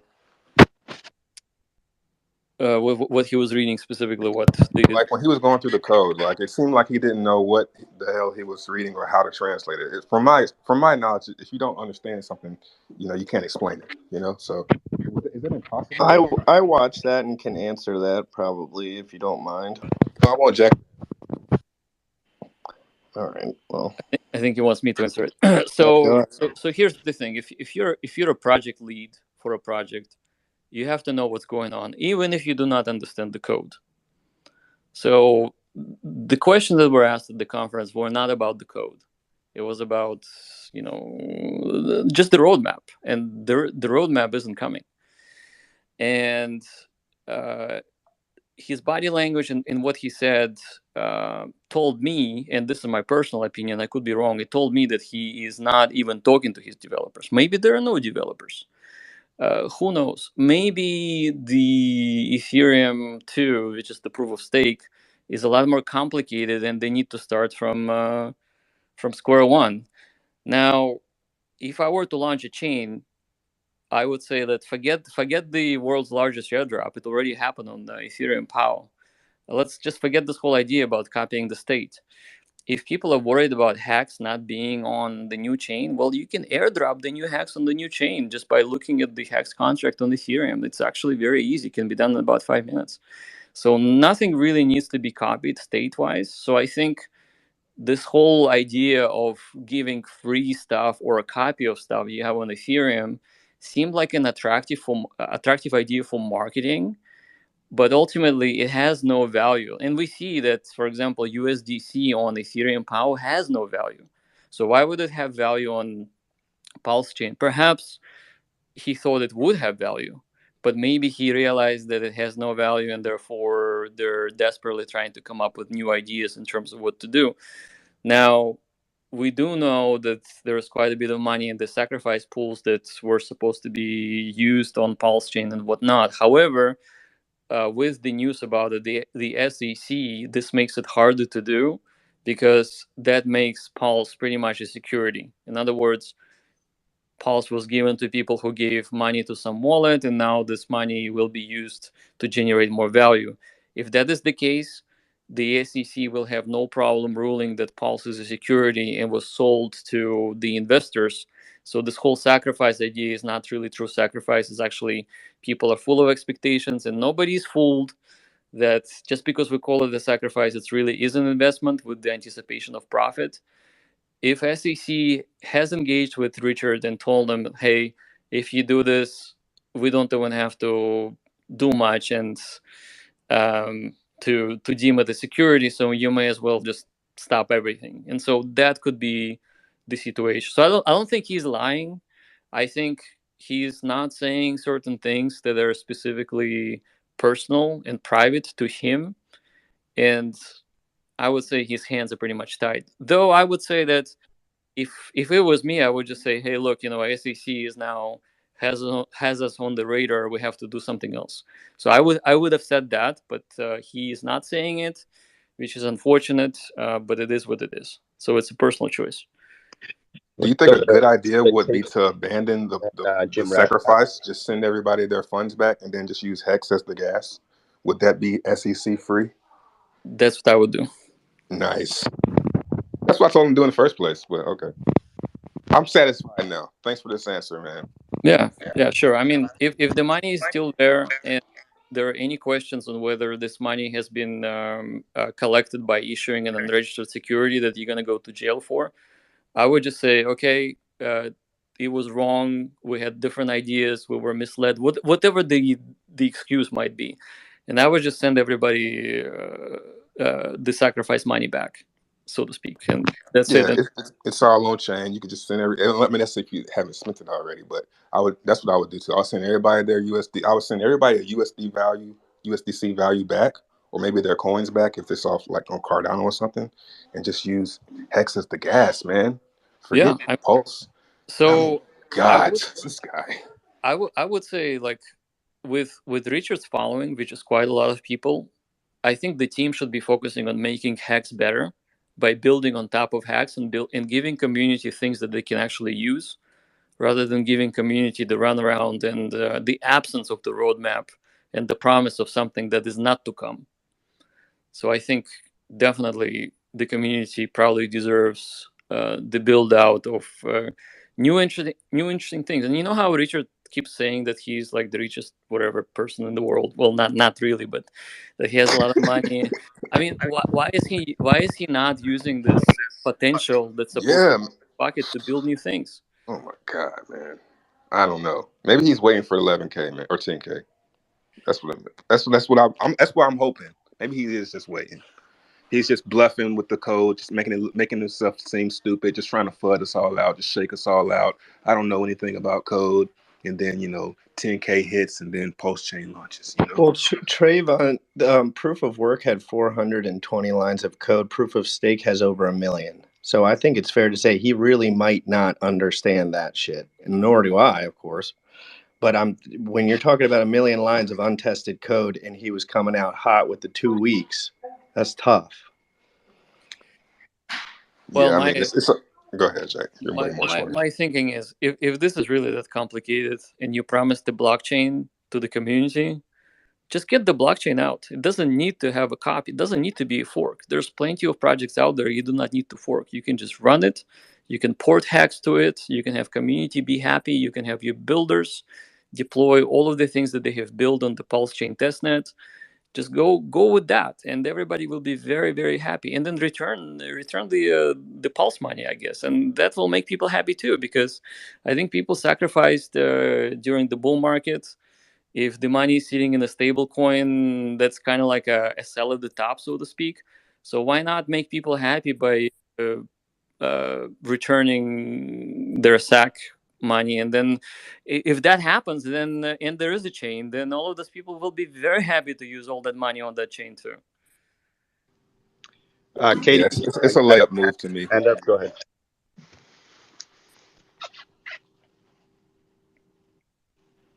Did you call me? I think he called Katie. Yeah, I mean, Katie's not saying anything, so go ahead. You guys can just kind of chime in as long as nobody's interrupting each other. Then it's all good. Okay, sounds good. Hi, Jack. It's good Hi. to see you in the room. Hi. It's pretty intense conversation when it comes to, this type of subject. Because in our community, we experienced it for like a year last year, and it's never fun. It's the truth and the speculation going between each other. But I do have two questions for you. And in regard to C-Rank, once you claim the mint, do you still keep that C-Rank with you, or once you claim it go away? Once you claim it goes away, unless you have a XENFT. Oh, so if you have a XENFT, does it matter which class of XENFT you have? C-Rank does matter if your XENFTs are Apex category or limited category. So limited and collectible, which is the two lower tiers, they share the well, actually no, we're talking about C-Rank. So C-Rank is common among all NFTs. So no matter what NFT you're holding, your C-Rank will be locked in that NFT. Doesn't matter which one. Okay, so if you hold the XENFT and the date comes and you claim the Zen token, what will happen to that XENFT? It still stays in your wallet, but it gets a redeemed stamp, and it also gets a redeemed property, so that people know that there is no more future mint coming. I see, but it's just sort of stay there for art purpose, but at that point, it's no longer serve as an engine for minting anymore. Is that correct? That's correct. Cannot be used because the mint is done and there is no more mint to be done. You cannot reload the old C-Rank. That's not how the contract works. However, there is a possibility that should you have a vanity NFT that's redeemed with a C-Rank, perhaps you can use it to amplify your yield with the new reflection token. So that's definitely a possibility. Okay, that was my next question, because I know that the last time we spoke, you were talking about not only using the Apex and the limited as the participant factor for the reflection token. Have you decided if the collector class can participate as well? Yes, all NFTs will participate without exception, all of them. Okay, that's good to hear. So if you do have a wallet, for example, that have really low C-Rank, and you take it out and stake it, obviously, so your C-Rank is still there, but once you stake it out and it's out to the market and you still hold it, are you, is it still, I guess it doesn't stay anymore, right? Because it's now become a token and no longer a minting wallet. Never mind, scratch that. Thank you so much for answering the question. Hey, Kindness and Javon, Jim Rat, I enjoy your conversation today with Gillespie. That was quite fascinating. Thank you for doing that content. I will leave that up to Katie to be the next speaker. Hello, guys. I can speak on ETH and what I know in my personal knowledge and what that relates back to Pulse Chain, if people want. Yeah, go ahead. So when the previous fork got scraped, so essentially it was a Binance fork with ETH implementations, and they had nearly finished that one. And then ETH 2.0 came out. ETH 2.0 is actually two chains. So there's ETH 1 and ETH 2, which have just been renamed now by the Ethereum Foundation. So it's now called an execution layer and a consensus layer. And then there's a third party API that sits in between them two, which is the engine API. And the engine API is just a JSON script that allows them to communicate securely. The execution layer essentially fills the blocks, and the consensus layer is what you would have previously known. Well, no, the consensus layer is the new layer, and the execution layer is the old ETH. So the consensus layer just selects blocks that are pre-filled by the execution layer and pushes them through. And you need at least 2 clients in each layer, and each client had to be reaccounted for in the supply slots for the supply increase. So they had to rewrite 4 clients to account for the supply increase in Pulse, which is actually a huge undergoing, especially if those teams don't want to work with you. And then they have 4 APIs that they need to have working in tandem with each other to have the consensus layer in Pulse Chain working. So like it was a big undergoing, and a 6-month delay so far since that last announcement is relatively fair in my opinion. Yeah. Well, I think it's no question that things get complicated with the new Ethereum proof of stake. I mean, for sure. I mean, definitely more complexity. I think people are not upset about the complexity. People are upset about not having the transparency in what is happening within the team that's building it. So that is the biggest issue here. Not that things are tough and difficult. And also, I think people feel like the leader of the project is not in the know in terms of, or not willing to share what stage things are without necessarily giving. I mean, like, I don't think people are even looking for a date for Pulse Chain to launch. People are just looking for understanding that the person is at the helm, he's controlling the ship, he has the team, like maybe he's hiring new people, that sort of thing. So it's more of a community management situation rather than the technical complexity, the way that I see it. I do believe there's like hesitation in the sense that what people previously knew to be Pulse Chain isn't Pulse Chain anymore. So Pulse Chain used to be that the whole entire supply would be minted and then no further supply would be minted after that, and it was purely deflationary. But the second that they announced that we're forking ETH 2.0, it's now net deflationary, where we do have the same emissions mechanism as ETH does. So I think it's a hesitation in the sense that without V3 and people being able to touch it and see it, there will be backlash in a sense that people don't necessarily understand that we gave up some aspects of what we once knew for Pulse Chain for better security and better upgrades. I think that's where the communication is really vital. I think people will understand the changes if the founder is very transparent why those changes are made. And if people can get deep into those sort of questions, exploring those reasons, then it's just overall better for the community. I mean, like, wouldn't you agree? Yeah, I definitely don't disagree with that one at all. I mean, going from 3-second block times to 10-second block times, and then 10-second block times can turn into 12 seconds with congestion on the network.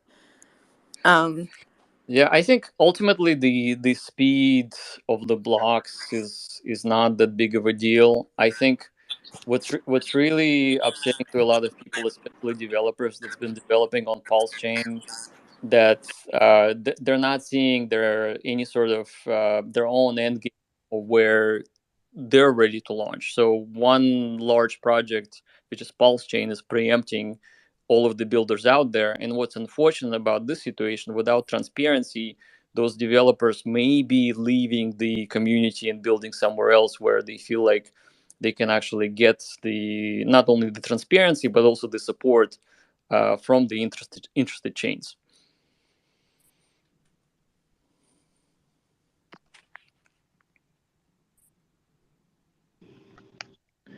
some really good points, I must say, from both parties here.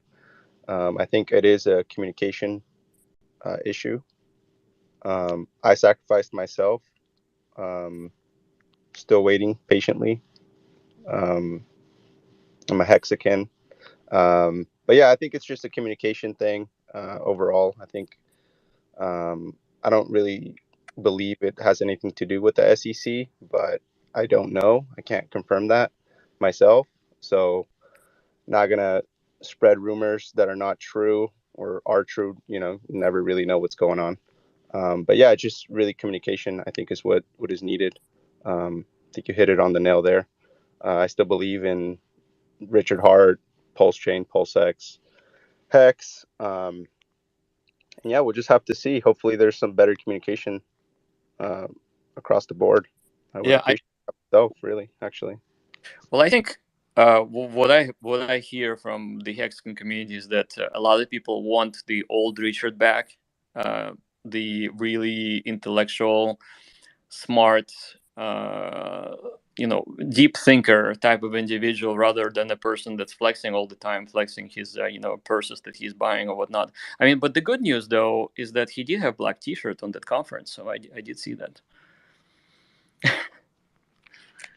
That's very bullish. Yep. I would say it's bullish. I even did a super chat and I said, "Hey, Richard looks good in black, finally." Everything matches in black, so it's a win. Yeah. I mean, I am hopeful. I mean, I haven't sacrificed anything because I came to know Hex and Pulse way late. I think it was May of last year. But I had a lot of friends that actually did spend literally millions of dollars, towards the sacrifice pool. With, obviously, we all say it's no expectations, but the reality is that there was supposed to be the gas for the new chain, so to speak, right? And so I hope it does come out. I hope those people get something interesting out of it. So I'm definitely aligned and hopeful that things may happen. And if there's anything that I could do to help with infrastructure or anything that's out there, I would be totally willing to support the team to launch, because I do have a lot of infrastructure experience, about 20 years or so, building Google first, then building ImageShack, working with Twitter, scaling their image infrastructure. So this is a walk in the park for me. So if there's anybody out there who is like, hey, want to pick my brain on the proper decision making in terms of what kind of technology should be used, I could give that advice for free, and I think we'll all benefit. I think we're all here for a vibrant crypto world that we can live in and believe in and thrive. So I'm definitely on board with that. That's awesome, Jack. Yeah, that's the whole point of these spaces that I host, is just to bring the communities together. Obviously we put in the title here, Vampire Jack Levin. I've met you personally, and I think you're a good person. I think you're a genuine person. I think Richard's a genuine person, and there's no, I don't think there should be this type of beef between two great builders. So I'm personally going to do everything I can to bring all the communities together, because that's the only way we're really going to move forward in crypto. So I appreciate you taking the time and everybody showing up to the space. And if anybody has anything else to say, this is the I time. second what you say about everyone working together with all of our different communities, because there's a million of them, guys, and there's going to be a million more. There's going to be crypto for gym people at some point, and I'm sure I'll be into that, right? Or whatever. And then you got, there's more token. There's, there's a million different communities. But if we all chat, then the smart people can get together faster and they can figure out what's going on around here and how we can fix it in a more mature way. But if you're talking nonsense, talking about your penis, talking about other people, women, all this distractionary stuff, you're going to have huge problems because it's not appropriate, and frankly it's a distraction in every way, shape, and form. And I like hanging out with the guys too and talking s, But I don't want to do that in front of the people that are supporting me, because I would rather just, try my best to do whatever the heck I'm, give the news and talk about crypto. But I think getting everyone together, I think it was my biggest dream. And I'm a huge Richard Hart fan. Although when I listen to him, he's been a bit of a flip-flop since I listened to him, to be quite honest. But I wanted you two to get together because I thought we could actually make a dent potentially in the universe easier. And I know that, and I thought, but then obviously he calls you a scammer, and then it's like, okay, well, let's just all try our best. Because fuck that.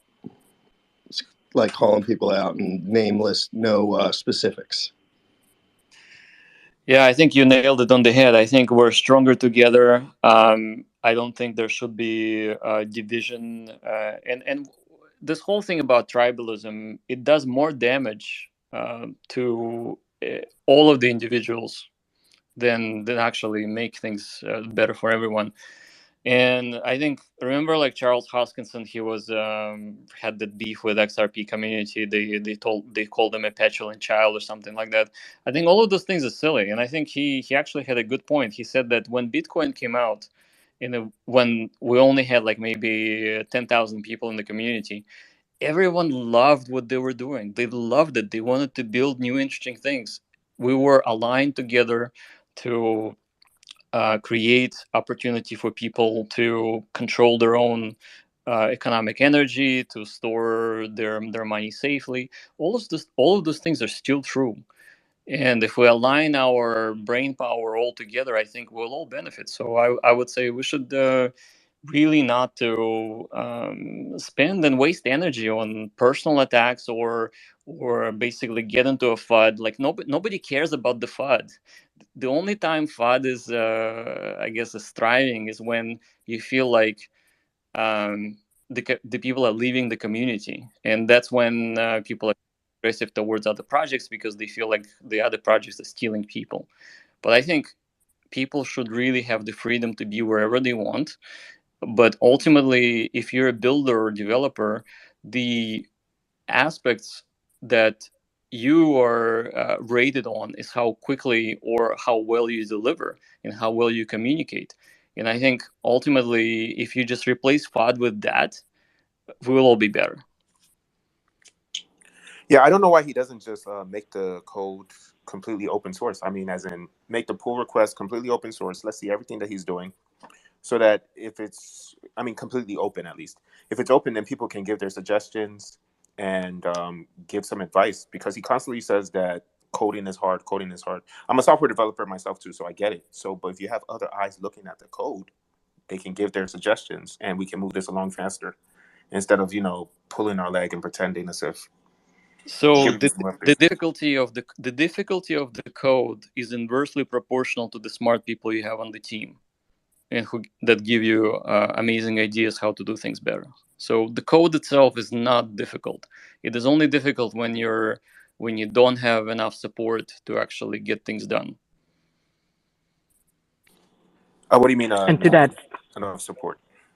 Well, enough support. Like, for example, I mean, I have hired and fired so many people in my life, hundreds of people. And sometimes I get developers that look amazing, but they cannot actually get aligned to produce the results, and they have to be let go.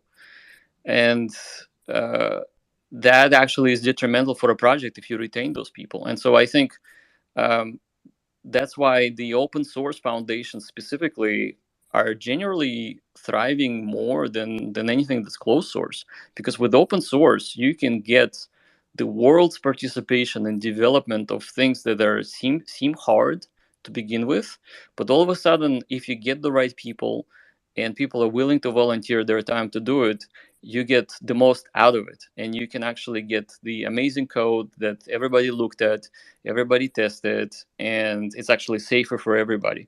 And so that is when software becomes not so hard.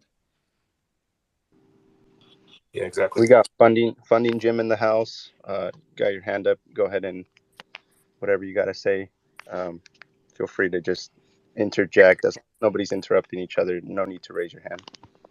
I appreciate that. Hey, Jack, it's good to hear your voice again. I appreciate you coming into this room and being so candid with a lot of your comments. Everyone's been very respectful as far as the part I've heard, and I'm super glad that this is recorded. so we can listen to it in full. A couple things. What I felt like the advantage of this pitch for a new L1 and the decks that came along with it as far as the pitch.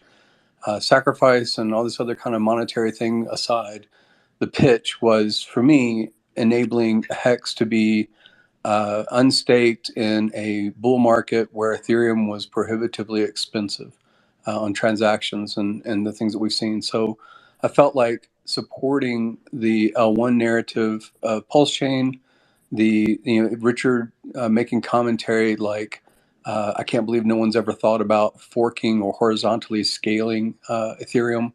Can you make comments about that specifically? Because I feel like the foundation of Ethereum has thought about horizontal scaling, or this idea that Richard likes to make commentary that if you're going to have a popular restaurant, you probably should have more than one to serve more people and effectively bring the cost down for everyone. So can you make commentary from your experience, this to us novel idea of horizontally scaling and forking open source code in Ethereum and bringing over these NFTs and other products and tickers, all the things that made it interesting a year and a half ago? If that is such a novel idea, why hasn't some other founder done this already? With BSC having its fork issue, or if waiting for Ethereum 2.0, I feel like our year and a half advantage of first mover is fading. So can you comment about what you think Ethereum, hardcore Ethereum people think when it comes to horizontally scaling their product? Yes, absolutely. So here's what I would say. So the horizontal scaling of EVM already happened. The EVM, Ethereum Virtual Machine, exists on 20 different chains that hardly charge you any gas. So Ethereum's compatibility engine has been scaled horizontally across many chains, and also layer 2 solutions like Optimism and Arbitrum. And just to give you a very, very good example, like let's say that there is an issue with claiming Zen because it's too expensive, because Ethereum is going crazy. Now, what we could do without doing any sort of new chains, we could just have Zen holders move their stakes or their future mints towards Optimism and claim Zen on Optimism and then move it back to Ethereum. So that will actually reduce the fees by 99%, like 100%.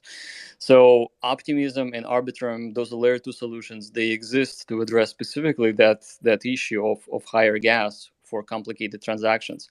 Technically, HEX could be doing the same thing. So obviously we know that due to the design of HEX, unstaking HEX takes a lot of gas. There could be a very, very simple solution for unstaking HEX on Arbitrum or Optimism layer 2 solutions without actually losing any economic energy on Ethereum. So that is definitely a possibility. So I wouldn't say that nobody have thought about it. There's plenty of chains that thought about it. In fact, Polygon was specifically designed as the first proof of stake even before Ethereum became proof of stake. And Polygon has a lot of users and hardly any gas. So yeah, I mean those things did exist for many years. So I don't think, I mean, even though the whole theory of making the changes to make gas cheaper sounds good to regular people, there's plenty of options to solve that problem without actually launching a chain. Now, launching Pulse Chain specifically was interesting because people felt like they can have this new interesting DEX that's been developed by hexicans, by the community. There's a lot of support there. So that's definitely a little bit different than just running things on layer 2. So, but I think that those are different, really different things. So the development and the new things that could be launching on Pulse is not really addressing the fact that people are spending a lot of gas to unstake HEX, because solutions for cheaper gas on Ethereum exist today. So a follow-up to that is, do you feel that this is an issue that the founder has specifically with the increase in the S-load cost? So one of the narratives around HEX was that unnecessarily the S-load cost was 12x. and that's where we saw a big bump in the cost effectively to own a stake. And so a lot of people had to leave their HEX and just let it bleed out because it wasn't profitable, even though they had ROI in HEX. The dollar amount and cost was net zero, net negative. So, I've heard this before, L2 Solutions, or, other people like Wendy's for Tendies. He's deep in the Ethereum community, and he's explained this to me years ago. Do you think that this reaction by Richard is about trying to compete with Vitalik or Ethereum, or, have namesake more popular than, other founders? Like, what is your real assessment of the founder versus the idea? So Vitalik doesn't care about 10,000x on anything. And Richard definitely cares about 10,000x. So obviously Hex has done 10,000x. And I think naturally a person like Richard would want to replicate it on the new chain with Pulse, PLS. 10,000x on PLS would obviously bring a lot of new people, a lot of interest, a lot of exposure. So this is definitely very, very attractive. So if I were to compare Richard to Vitalik, Vitalik just doesn't care about those things. He doesn't care about 10,000x. He cares about building the ecosystem and make it vibrant for everybody. But I don't think at this point he cares about delivering the chart that everybody would love. Now with Richard, obviously this is different because all he talks about is, or rather he would say that the most important thing in crypto is the chart. I happen to disagree. I think you can have 1,000 people that push the chart to the stratosphere and then it collapses, or you can have millions and millions and millions and millions of people and the chart will not go 10,000x, but the community building on top of it, creating new interesting things, actually has more longevity than just this sort of a bull market spike. So that would be my observation. Yeah, Richard has said something similar, that Ethereum effectively should be the dumb pipe, and its value as far as an infrastructure play should be the same as a road, that it's the network that transports value, and the other things that are built upon it, give it the value, its underlying value. So it's almost the same thing, just a different way of saying it, I guess. Yeah, I would totally agree. But I would say that this S-load situation in Ethereum jacking up the gas prices for the unstakers is, I would say, it's definitely unfair. Not only to the designers of the protocol, because the designers did not expect this to be the case. Even though I would say that in the HEX audit, this was a number one problem, even before S-load function was increased. If you look at the audit, you will see that the auditors say that, by the way, if you do this 5555 4/5 days, then you will have a problem with the gas being spent. And there's actually a table how much gas you're spending. So even without Vitalik or Ethereum Foundation doing anything, there was a problem from the very, very, very, very beginning. Now the research team chose to do it, and it's fine because they felt like, well, it's still going to be good. But I would say that as soon as you could see that the gas is so expensive and Ethereum is so congested, if I was running HEX as a founder, I would just create an Arbitrum Optimism Layer 2 solution for unstakers. So people would not have to pay money for gas to unstake, and then just have HEX moved back to Ethereum without any sort of loss to the chart action or to the valuation action of HEX. So that would have been my solution, and I would say it's probably a low-hanging fruit. It's almost impossible to ignore, especially if you care about people unstaking and wasting their money. Like the chain that's in development for 2.5 years is obviously is kind of a letdown for the community, and it's just so much simpler just to address the exact problem that existed in HEX, specifically on staking cost. So that's how I would approach it, and I think they probably considered it. But again, because of lack of communication, we do not know if that was the case, if there are any issues that are being spoken against it, against that solution. So we just don't know, and that's why I feel like communication here is the key. Yeah, I would agree with that, and I've actually what you just stated is pretty much the same thing that I've heard, more than a year, maybe 2 years now. I can't remember if it was Steph from Staker app or if it was Eric Wall in conversation, but yeah, it's the same solution I've heard in the past about if it's specifically about hex and about the in-state costs. I think that we did get really attached to this idea, obviously proposed by Richard about a pulse chain or about an L1, and he does like to be in absolute control of everything. So being in control in the single front person, now we do know that there's developers or that there's names that are attached to Twitter that may or may not be, lead devs and things like that. But it is alarming to me that we are so dependent on an individual, whether it's for communication about what's going on, or even after there is a launch of Pulse Chain, where does it go? Because it is a project. It will always have development and needs, and we don't know who actually serves those needs or have accountability for it. So I'm glad that you made these comments. Yeah, good questions. I totally agree. I would say that what HEX community really needs to have is weekly community calls with Richard giving updates. I mean, it doesn't need to be long. It could be half an hour. But just to have the community engaged, community will actually be stronger if the leader and the founder out there runs calls like that. It doesn't need to be 3-hour conversations with the camera. It could be just Twitter Spaces and say, hey, it doesn't even need to be weekly. It could be monthly. So that sort of thing could be really well received by by everyone. And of course, that sort of action gives voice to the community that currently, unfortunately, there isn't much of a voice of the community. There's just Richard's voice, and everybody's trying to to decipher what exactly is that he's saying. Can you believe it that 2 days ago when he was on YouTube, I was in one of the Hexagon Telegram groups, and people were asking me to ask him those type of technical questions because he already blocked me, right? But those people in the Hexagon community, they felt like they couldn't actually ask the right question because they felt they're going to be ostracized by Richard or by the community for asking the pointed questions. So I did do a super chat.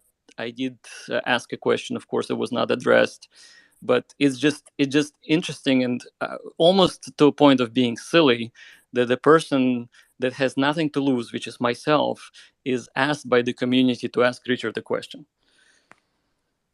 That's been my journey as well. I've been asking a lot of good questions, in my opinion, for 6 months or so now. And every time I get around to a good point, I have the gusto to take the hate. But come on, new YouTubers, random kids coming in, how are they supposed to take grown men call my cell phone from the Hex community and call me a scumbag?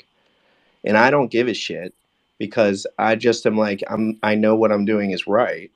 But it is concerning to me, and it hurts my heart and my spirit to know that there's other guys out there that maybe don't have the life experience I do. Like, I've dealt with a bunch of construction worker dudes and guys before. I know how to kind of take the heat, but I know it even affects me a little bit. So I can only imagine no one else being able to ask questions. I go to Jack all the time. I ask him questions all the time. Frankly, a couple of times a week, really decent questions that I'm concerned about, worried about. And he answers me. And Richard used to do the same thing. Maybe not answer me directly. Sometimes, actually, he would.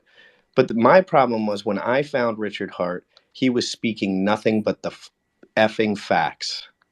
And then he did the flip-flop.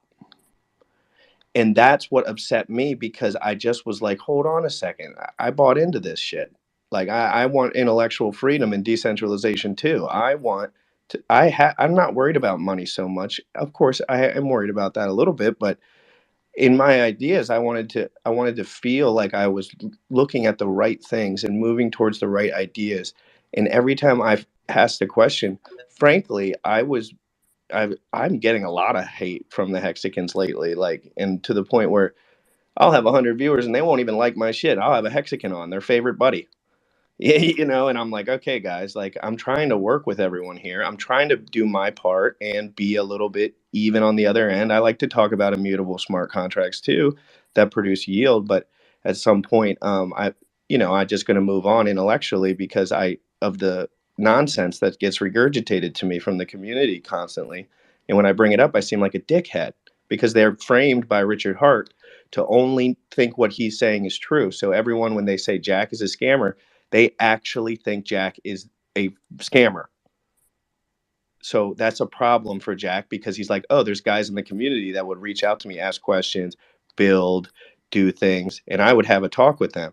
He would. And Richard's saying, no, this guy's a scam artist. He's a piece of dirt and he wants to make you lose all your money. There's something wrong with that. There's a problem with that. I have a problem with that. And that's my take on that. And I do hope Richard Hart is healthy. And I do hope he mentally, because I can only imagine how hard being in that position with all the innovations with proof of stake, with all the lack of understanding that he's admitted that he has when it comes to development, being a lead and not like his devs are clearly better than him at these things. And it showed in that he didn't even know how to read their notes. So it's 100,000 lines plus of code switching from 450 lines of code. I have a feeling it's more complicated than he realizes, and he's feeling emotional distress. And I hope that all my friends are safe with their money that they spent. I spent some thousands of dollars on that, and some of that actually is in a pool with other guys. And that's fine. I'm not worried about my money in particular. But there's pools out there with hundreds of millions of dollars that are separate from the actual sacrifice address. And they did that because during the bonding curve, you would get more if you put in a larger amount. So all the guys, like, you know, all the boys get together and now, so when you're talking about reversing some of these protocols with different ideas, Trayvon had some great ideas there. And I'm like, oh boy, what about the other 300 million that's sitting in this pool and that pool and this pool, and how many different angles? And then the USD valuation was about 16 times what it is for HEX, the majority that was put into the pool at the time. So that's going to be another.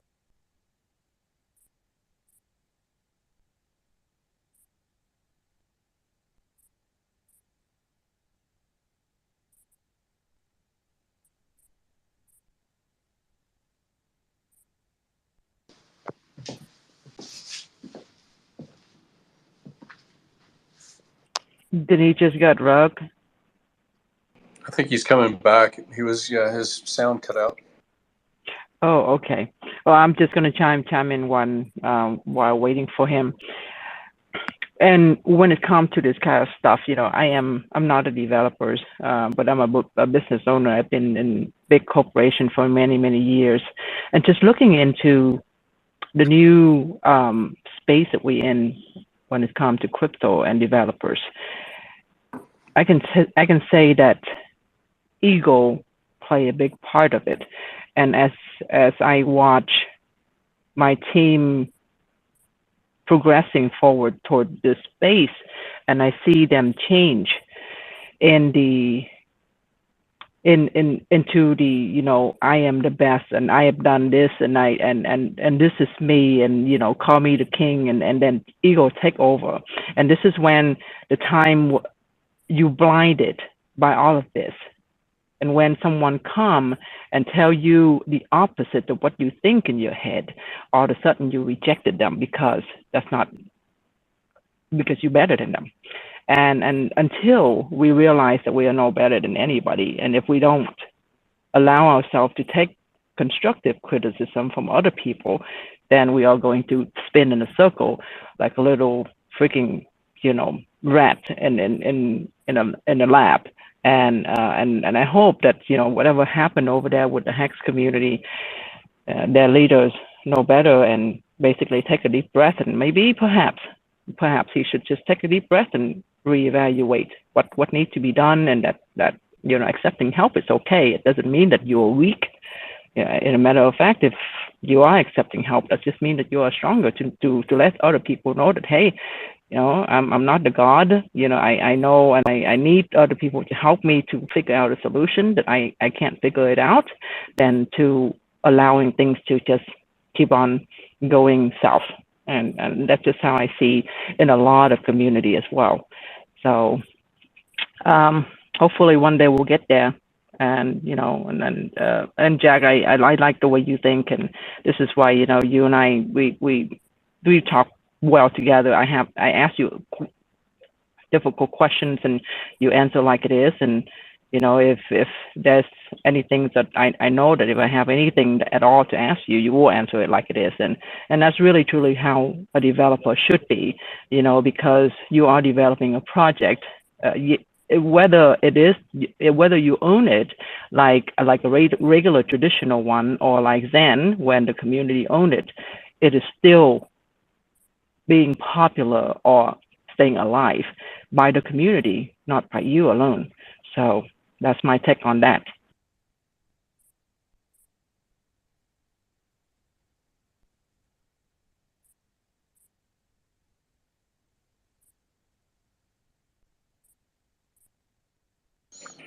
If you're still listening, Jack, or Trayvon, either one, you want to speak up.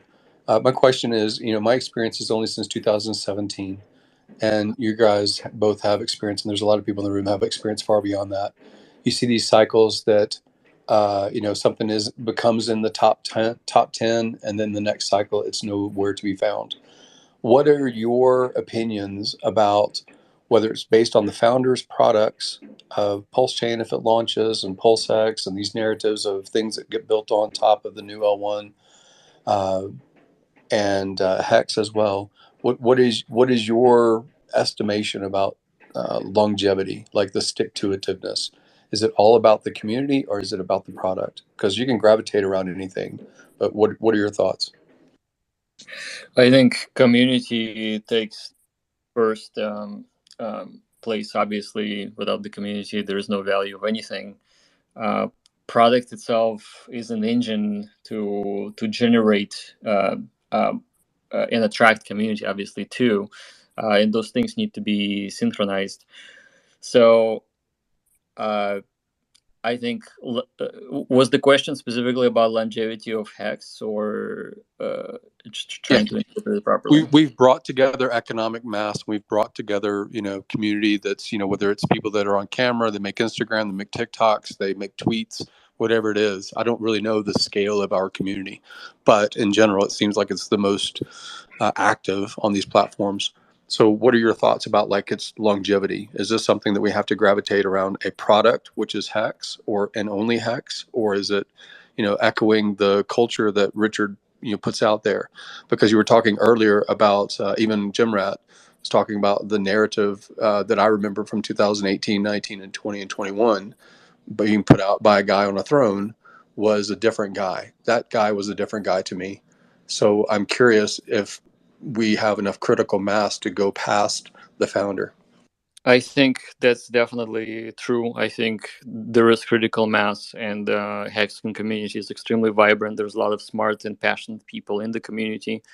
I think this community needs to get more developers on board, show that the community will be there to support the developers that will be building new things on top of HEX or making HEX more valuable. Obviously, we've seen things with things like Hedron, was a very interesting project. I wish actually there were maybe 10 different Hedrons that do 10 different things for HEX, because I know that the community would use those projects one way or the other. And I think it would be super fun and very satisfying for builders out there. But I think if HEX community had more of a organized representation towards the builders, then it actually would, potentially 10x, and HEX price will actually go higher too. Hey, what's going on, guys? Can you hear me? Yep. Hey, what's up? I just wanted to say real quick that I think this conversation is really important. I want to thank everybody for having it. I've been feeling a lot along, the lines of you're no good in a community if you can't, say anything, or you get ostracized and all that, But, Trayvon's been keeping it real in his live streams. Jack's been keeping it real. And everybody else just seems like they're too scared. Like, you got to walk on eggshells around a guy that says, freedom of speech is so important that we all sacrifice for it, but yet we have no voice. And if you do speak, you're cut off. Like he just says, if you talk about anything else, anything I don't want to hear about, you're cut off. But that for me is not real freedom of speech. And if I would have sacrificed for freedom of speech, that's like kind of different than what I would have thought that meant. So I just want to say thank you guys. I think the conversation's important. And I just want to thank you all for having it. But Jack, I do want to ask one quick question. Are you familiar with Hart's law, the things that are bonded in liquidity move together? Yeah, I'm familiar. So I want to ask a question real fast about Hex's liquidity was mostly paired with USD. And if USD, I could see if it's paired with Bitcoin and Bitcoin goes down a lot, obviously the pairs that it's paired with is going to go down a lot. Like Hex will go down a lot paired with Bitcoin. But paired to USD, a stable coin, why do you think it is that if Hart's law is real and things are bonded in liquidity is why they move the way that they move? Why did Bitcoin go down 75%, Hex go down, Ethereum go down 85, and Hex went down 95? It almost seems like if it would have been paired with Bitcoin or Hex, maybe it would have went down a little less. Like, why did it go down so much, paired to a stable coin? That I don't get. So my take on it is that I don't actually buy the argument that the pairs, like the opposite coin that's paired with Hex, is somehow helping it, especially if it's a stable coin. The market forces that move things is called a beta. So beta is how quickly coins end up moving in comparison to Bitcoin, for example. So if Bitcoin moves 10%, it drops 10%. Likely the coins that have lower liquidity will move 20, 30, maybe 40%. And the reason is that the new projects, and Hex obviously is still relatively new. It's only been like 2 or 3 years, I think, compared to Bitcoin and Ethereum. What's happening there is that it acts like a option financial instrument where there's more volatility due to the lack of liquidity. So there isn't enough buyers stacked up on the buy side, and when things get rough for the market, the coins that have the least liquidity move down the fastest. They also move up the fastest as well, because it's kind of like, imagine a pipe that has very, very, very narrow radius. The water that's passed into that pipe from a larger pipe like Bitcoin actually rushes faster because it has less room to move. So that's what makes those assets so volatile. It's actually the size of the liquidity pools, not necessarily what it's paired with. So when everything goes down, everything that has lowest liquidity goes down faster. When everything goes up, everything that has lower liquidity goes up faster. So, like, for example, we saw Solana move from $10 to $16. That's 16%. That's 60% move, right? So obviously Solana is not as heavily traded, doesn't have as much liquidity versus Ethereum and Bitcoin. So those are the type of forces we see. And there's like obviously other things, like, for example, ApeCoin also moved like 60 or 70% in just last week. So yeah, I would say pairing is not that much of an issue. It's more of an issue of how much it's the ratio of the people's money that can affect the price divided by the liquidity. So the less liquidity you have, the more your dollars can move the price. You see what I mean? And Yeah, there's a that makes developer. sense. Thanks, y'all. Sure. Well, the thing about Hex's liquidity that I find interesting is there's $1.3 million of ETH paired to Hex, and that's not always been the case. And remember, guys, when you're talking about Hex, the market cap will fool you, but it has absolutely very low liquidity. In comparison to where its market cap is 0%, basically. So I think when it was only paired to USDC, one person's or a few people's bank accounts could really isolate that ratio that Jack was talking about and push that price to a different degree. But now what do we see? Hedron, $2.1 million in USDC. We see Deci, $53,000 in USDC. We see Icosa, $68,000 in USDC. We see Hex to USDC with $5.3 million in it. Altogether, that's a little over $10 million. And that is very, very low. But that is the same reason that guys like me and guys like it, because when it does a 50x, nothing really changes. The liquidity goes 3 times up. Nobody sells.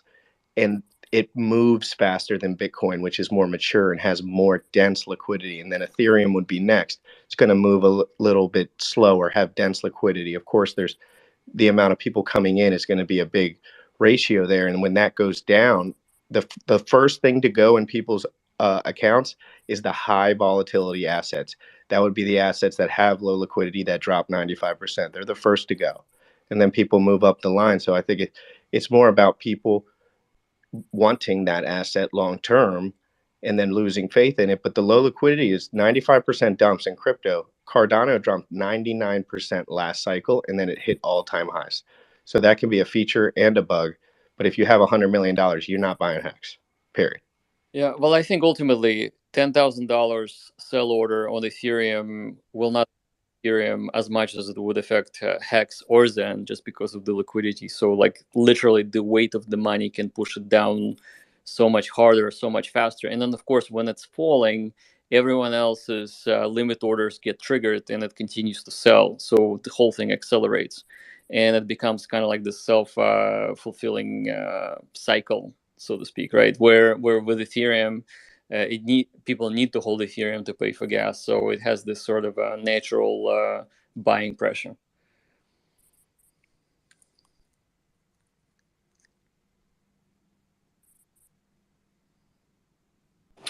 Pulse Dream, you got your hand up. You can go ahead and ask a question. Thanks, man. This is for Jack, Trayvon, Jim, anybody that's really pretty familiar with liquidity providing, or at least how those pools can affect market volatility.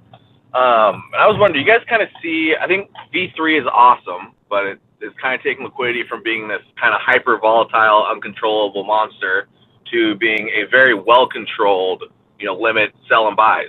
Do you guys see V3 and the proliferation of that through crypto as possibly dulling some of these bull and bear runs?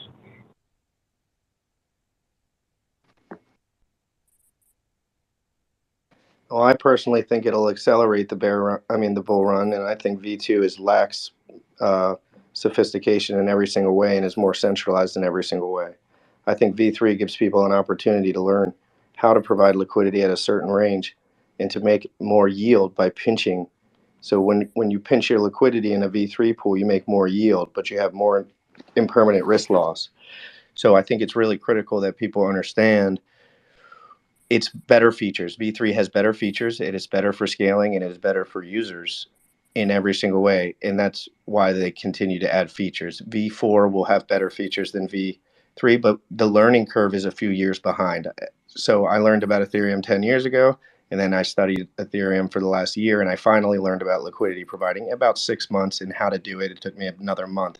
And I think the general consciousness, it will be a few years before that's full running. And I think at some point, everyone will be able to have a different experience with liquidity providing. It's more so where people are at consciously, in my opinion. So V3 is amazing. And by the way, congrats to I really appreciate Jim Rat's content with Stoltz. Stoltz, a great educator about liquidity. Your platform has been great. Really absorb a lot of that. In my opinion, again, I try to stay outside of the trading thing. I tend to buy and hold in general, like all of my life, different assets or different things, whatever. I like things that generate a cash flow. And if it was a staking ladder with HEX, then it fit the cash flow model for me. But when it comes to providing liquidity versus trading, I think liquidity is actually more stable. The V3 versions where, like you had said, you're pinching your window or you're, where you're placing exactly where you want to provide liquidity instead across the whole asset pair. That's an amazing breakthrough. I don't know what V4 will offer, and I still see over the past week or so with like Ethereum, it's been moving a lot, and I don't know if that's because limit orders get hit, and that's based on central exchange volume that moves the price significantly because of whale or appetite, or there's some kind of news event or something moving attention, or if as far as the DEXs like Uniswap, if that is because when the price moves outside of that narrow V3 liquidity providers liquidity, then they have to pull their liquidity, purchase, the side of the asset that's depleted, and then redeploy, basically. So you see the liquidity moving, in outside of the window in its highest concentration. I don't know if that's the same effect as limit orders being hit and cascading, price. I don't know if that's the same effect, but it seems to be. Again, I'm not very experienced. I just have learned a lot from Jim Ratt and from Stolt and from Jack Levin, actually. He's one of the people that I learned a bit about liquidity providing before the PulseCon event. So I really learned from people that already are doing this long term. I don't know. Again, people like Moon King, he's in the room. I see that. Trayvon's in the room. It seems to, the narrative about a particular product or coin or token moves the attention, and then liquidity providers benefit regardless of where it goes.